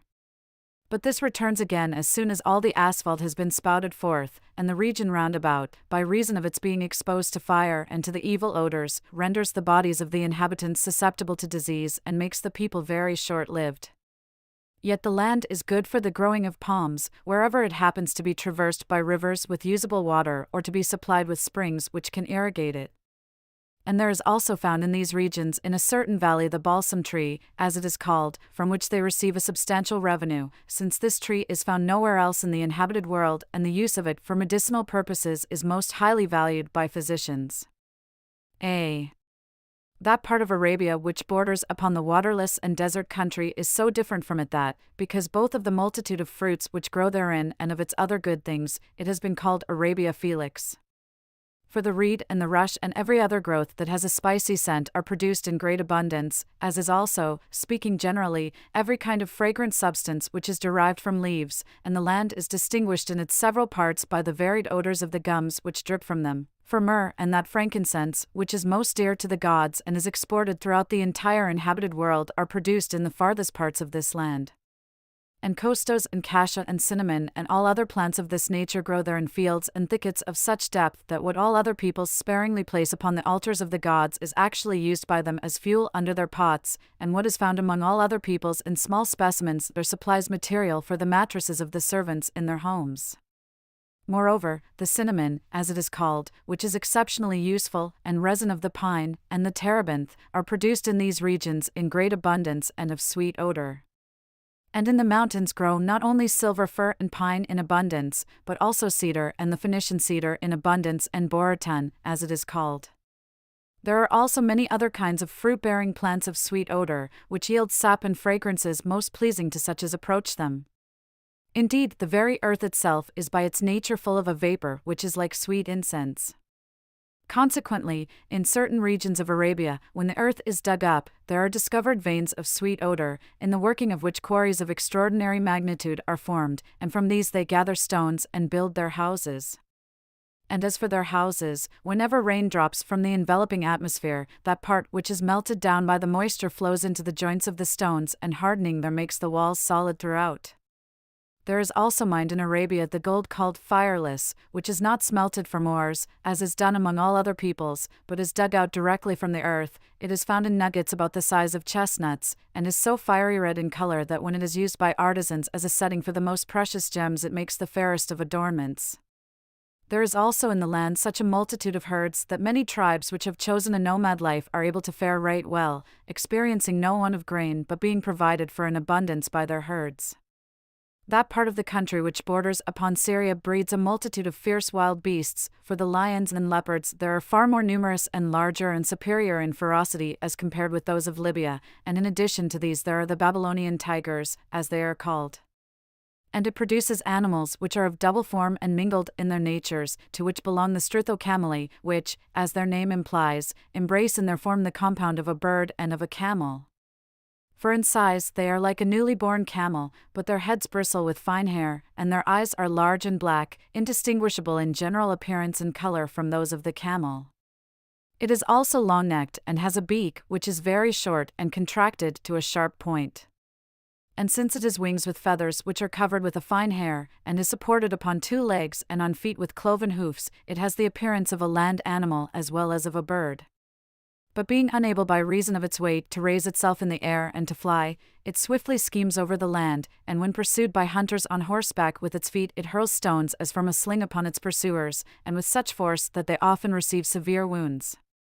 And whenever it is overtaken and surrounded, it hides its head in a bush or some such shelter, not, as some men suppose, because of its folly and stupidity of spirit, as if it thought that since it could not see the others it could not itself be seen by others either, but because its head is the weakest part of its body it seeks a shelter for it in order to save its life. For nature is an excellent instructor of all animals for the preservation not only of their own lives but also of their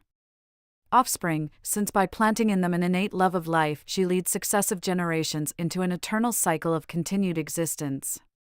The camelopards, as they are called, represent the mixing of the 2 animals which are included in the name given to it. For in size they are smaller than the camel and have shorter necks, but in the head and the arrangement of the eyes they are formed very much like a leopard, and although they have a hump on the back like the camel, yet with respect to color and hair they are like leopards, likewise in the possession of a long tail they imitate the nature of this wild beast. There are also bred tragelaphoi, goat stags, and bubuli and many other varieties of animals which are of double form and combine in one body the natures of creatures most widely different, about all of which it would be a long task to write in detail. For it would seem that the land which lies to the south breeds in a great deal of the sun's strength, which is the greatest source of life, and that, for that reason, it generates breeds of beautiful animals in great number and of varied color, and that for the same reason there are produced in Egypt both the crocodiles and the river horses, in Ethiopia and in the desert of Libya a multitude of elephants and of reptiles of every variety and of all other wild beasts and of serpents, which differ from one another in size and ferocity, and likewise in India the elephants of exceptional bulk and number and ferocity.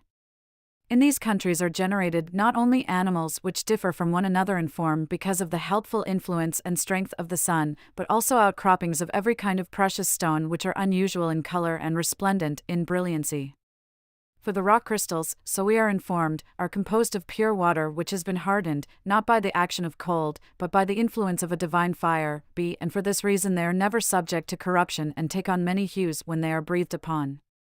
For instance smaragdi and beryllia, as they are called, which are found in the shafts of the copper mines, receive their color by having been dipped and bound together in a bath of sulfur, and the chrysolites, they say, which are produced by a smoky exhalation due to the heat of the sun, thereby get the color they have. For this reason what is called false gold, we are told, is fabricated by mortal fire, made by man, by dipping the rock crystals into it. And as for the natural qualities of the dark red stones, it is the influence of the light, as it is compressed to a greater or less degree in them when they are hardening, which, they say, accounts for their differences. In like manner, it is reported, the different kinds of birds get their coloring, some kinds appearing to the eye as pure red, other kinds marked with colors of every variety one after the other, for some birds are flaming red in appearance, others saffron yellow, some emerald green, and many of the color of gold when they turn towards the light, and, in brief, hues are produced in great variety and difficult to describe, and this same thing can be seen taking place in the case of the rainbow in the heavens, by reason of the light of the sun. And it is from these facts that the students of nature draw their arguments when they affirm that the variety of coloring that is put forth by the things which we have mentioned above was caused by the heat coincident with their creation which dyed them, the sun, which is the source of life, assisting in the production of each several kind. And it is generally true, they continue, that of the differences in the hues of the flowers and of the varied colors of the earth the sun is the cause and creator, and the arts of mortal men, imitating the working of the sun in the physical world, impart coloring and varied hues to every object, having been instructed in this by nature. For the colors, they continue, are produced by the light, and likewise the odors of the fruits and the distinctive quality of their juices, the different sizes of the animals and their several forms, and the peculiarities which the earth shows, all are generated by the heat of the sun, which imparts its warmth to a fertile land and to water endowed with the generative power, and thus becomes the creator of each separate thing as it is. Consequently, neither white marble of Paros nor any other stone which men admire can be compared with the precious stones of Arabia, since their whiteness is most brilliant, their weight the heaviest, and their smoothness leaves no room for other stones to surpass them. And the cause of the peculiar nature of the several parts of the country is, as I have told, the influence of the sun, which has hardened it by its heat, compressed it by its dryness, and made it resplendent by its light. Hence it is that the race of birds also, having received the most warmth, became flying creatures because of their lightness, and of varied color because of the influence of the sun, this being especially true in the lands which lie close to the sun. Babylonia, for instance, produces a multitude of peacocks which have blossomed out with colors of every kind, and the farthest parts of Syria produce parrots and purple coots and guinea fowls and other kinds of animals of distinctive coloring and of every combination of hues.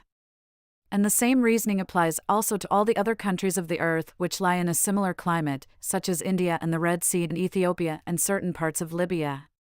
But the eastern part, being more fertile, breeds nobler and larger animals, and as for the rest of Libya, each animal is produced in form and characteristics corresponding to the quality of the soil.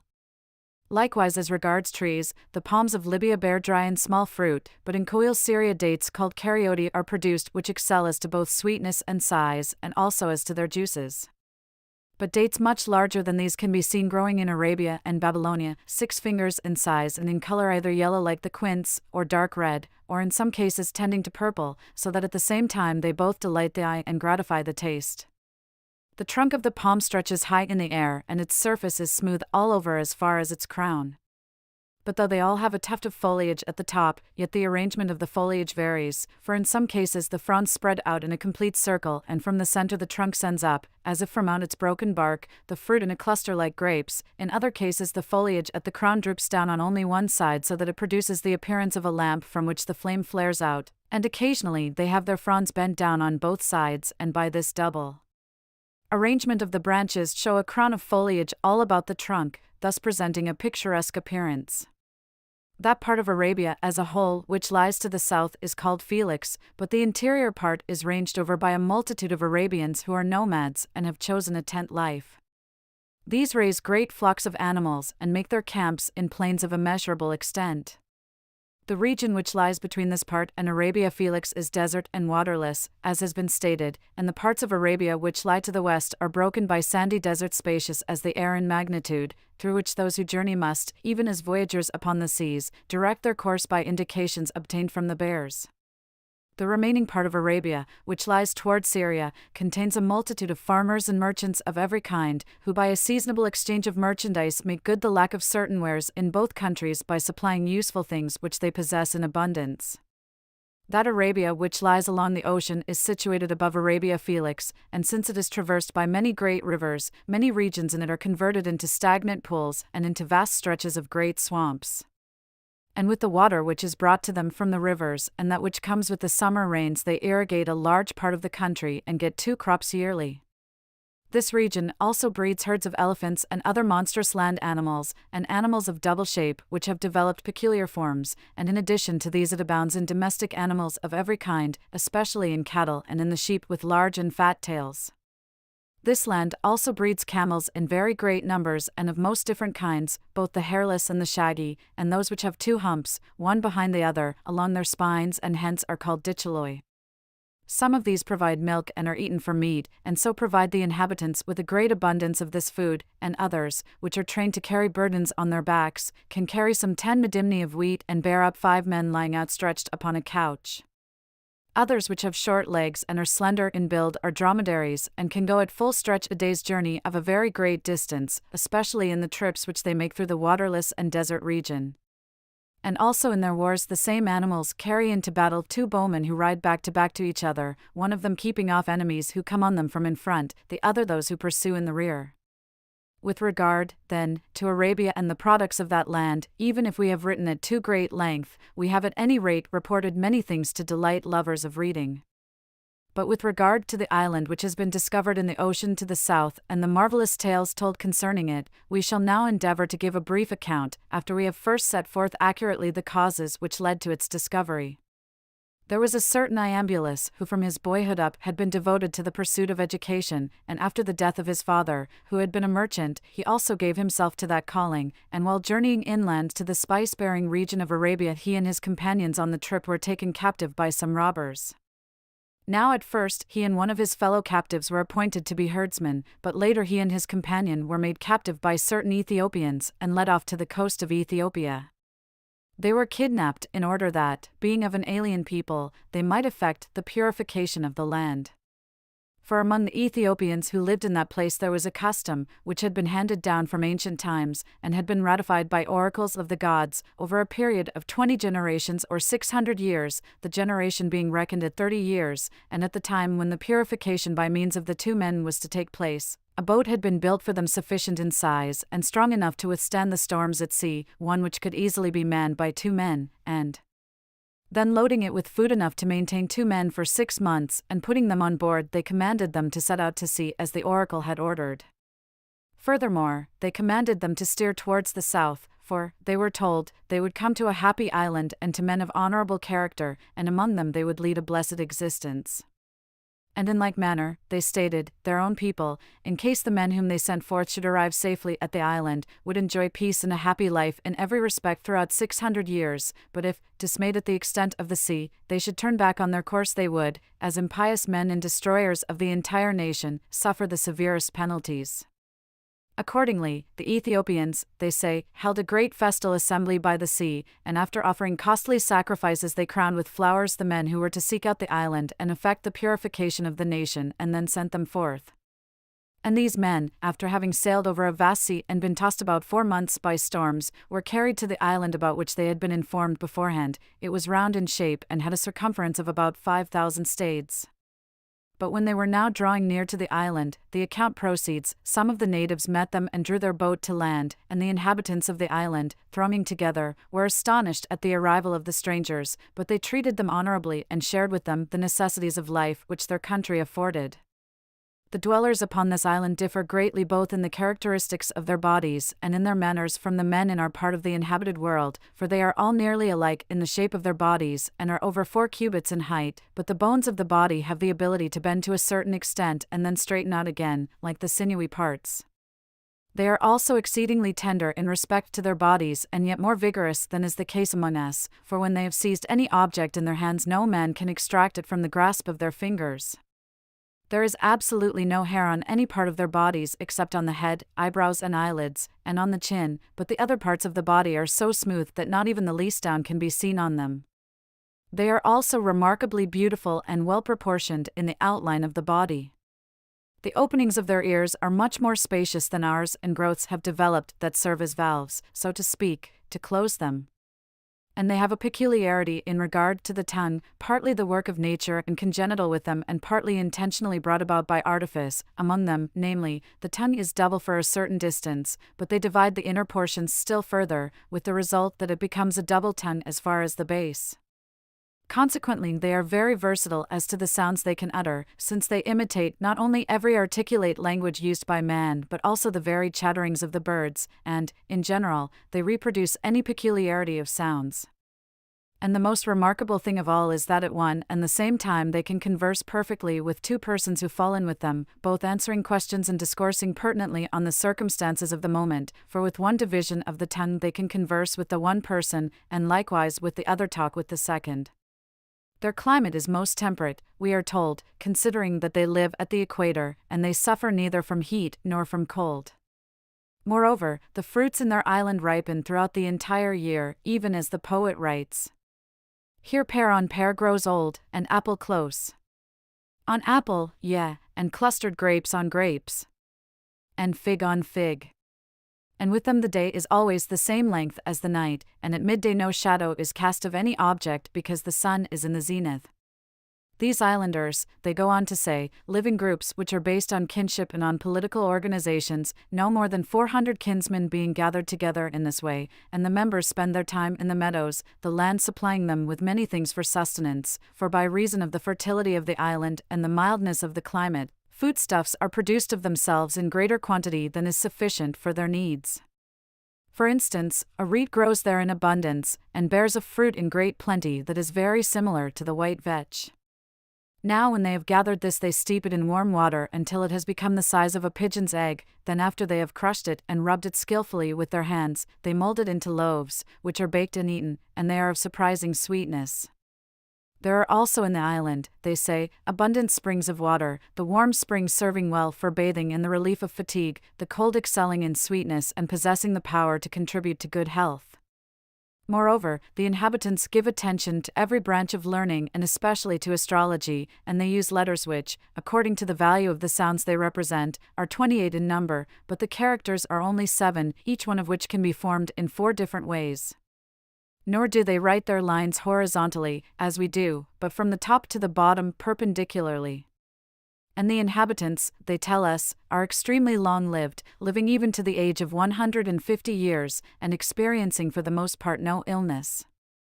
Anyone also among them who has become crippled or suffers, in general, from any physical infirmity is forced by them, in accordance with an inexorable law, to remove himself from life. And there is also a law among them that they should live only for a stipulated number of years, and that at the completion of this period they should make away with themselves of their own accord, by a strange manner of death, for there grows among them a plant of a peculiar nature, and whenever a man lies down upon it, imperceptibly and gently he falls asleep and dies.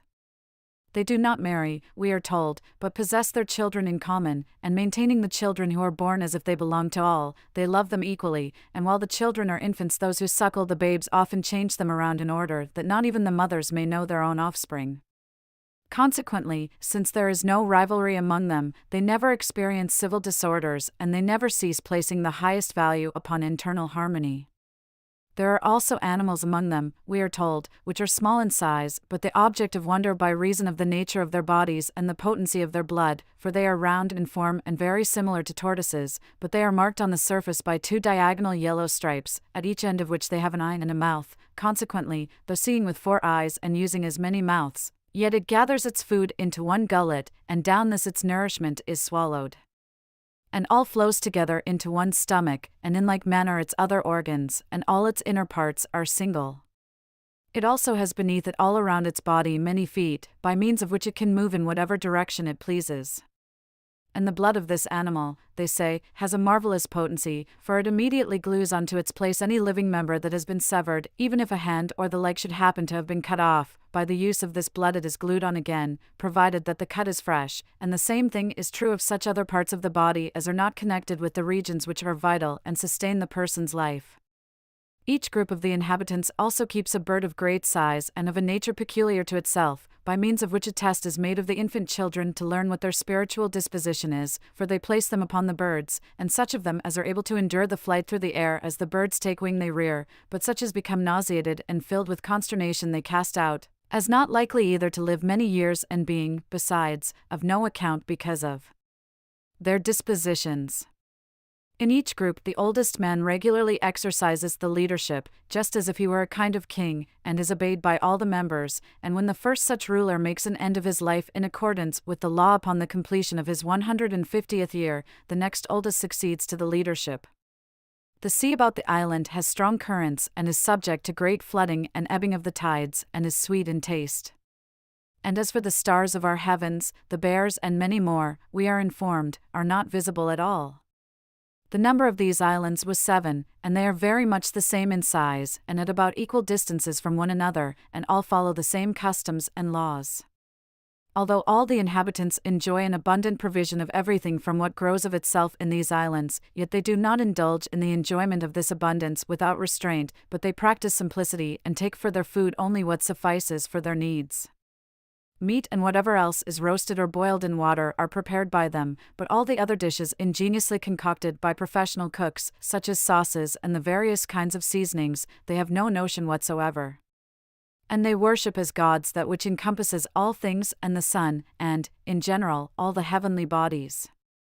Fishes of every kind in great numbers are caught by them by sundry devices, and not a few birds.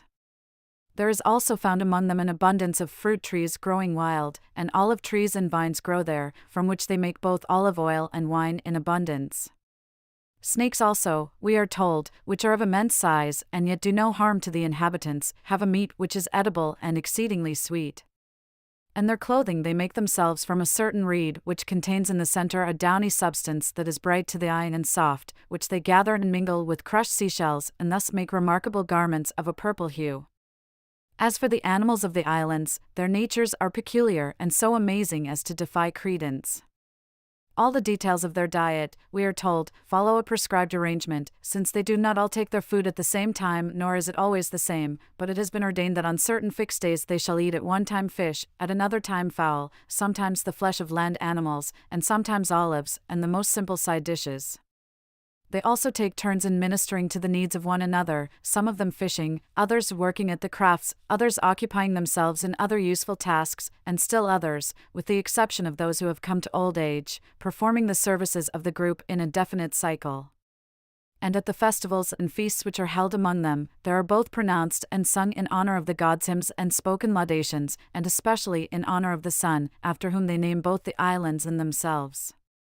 They inter their dead at the time when the tide is at the ebb, burying them in the sand along the beach, the result being that at flood tide the place has fresh sand heaped upon it. The reeds, they say, from which the fruit for their nourishment is derived, being a span in thickness increase at the times of full moon and again decrease proportionately as it wanes. And the water of the warm springs, being sweet and health-giving, maintains its heat and never becomes cold, save when it is mixed with cold water or wine. After remaining among this people for 7 years, the account continues, Iambulus and his companion were ejected against their will, as being malefactors and as having been educated to evil habits.